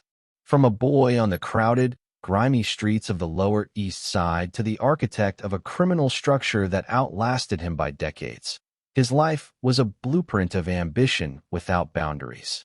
He didn't just rise within the Mafia, he remade it. The old world's clumsy, blood-soaked feuds were replaced with a system, a hierarchy, and a council that could settle disputes without endless wars. The commission was his creation, and through it, he gave the American Mafia something it had never truly possessed before: stability. Yet stability, in Luciano's hands, was never about peace. It was about profit, and profit meant expansion. He saw opportunities others ignored, whether in labor unions, gambling halls, narcotics routes, or the silk thread ties with Jewish and Irish organized crime that defied the ethnic barriers of the time. In an era when prejudice divided even criminals, Luciano understood the value of cooperation if it meant more money for everyone involved. He was a man of contradictions, charming and brutal, loyal and ruthless, a visionary who thought in decades, and yet a street fighter who could make a decision in seconds if the stakes demanded it. He cultivated an image that was part gentleman, part predator, a man who could dine with politicians in the evening and order a killing before dawn. To the public, he became a paradox, the sophisticated gangster. Newspapers painted him as the underworld statesman, a figure both feared and strangely admired. To his enemies, he was the man whose handshake could mean opportunity or a death sentence. To his closest allies, he was the boss who understood that power wasn't just taken. It was managed, nurtured, and distributed in ways that made others dependent on him. And yet, for all his control, exile taught him the limits of even the most carefully built empire. Distance eroded influence. Generations turned over. The young men who inherited the streets he once ruled remembered his name, but not his voice. Still, the framework he left behind endured. The 5 families, the commission, the web of alliances stretching from New York to Chicago, from Havana to Marseille. Even in death, his story traveled further than he ever could in life. Films, books, and television reimagined him in ways both glamorous and damning. Historians debated whether he had been a criminal genius or simply the right man in the right place at the right time. Law enforcement officers who had spent careers chasing him admitted, sometimes grudgingly, that he had been years ahead of them in strategy. Luciano's true legacy is perhaps not in the crimes themselves, but in the architecture of power he left behind, a structure that influenced organized crime across continents, shaping syndicates from Sicily to Hong Kong, from the Bronx to Buenos Aires. On the streets of New York, the Lower East Side has changed 100 times over since the boy named Salvatore Lucania first set foot there. The immigrant gangs are gone, replaced by new struggles, new ambitions. But in the mythology of the American underworld, his shadow remains. The man who saw the mob not as a tangle of rival crews, but as a corporation, an empire. Lucky Luciano didn't live to see the full reach of what he built. Perhaps no one ever truly does. But the empire remained long after the man was gone, and in every corner of it, there was some trace of his vision, a meeting arranged the way he'd have wanted it, a territory divided according to his rules, a code of conduct that carried his fingerprints. In the end, history will always measure him in double edges, the man who brought order to chaos, and in doing so, made that chaos stronger, more enduring, more dangerous. The man who built the mob's empire and made sure no one would ever really tear it down.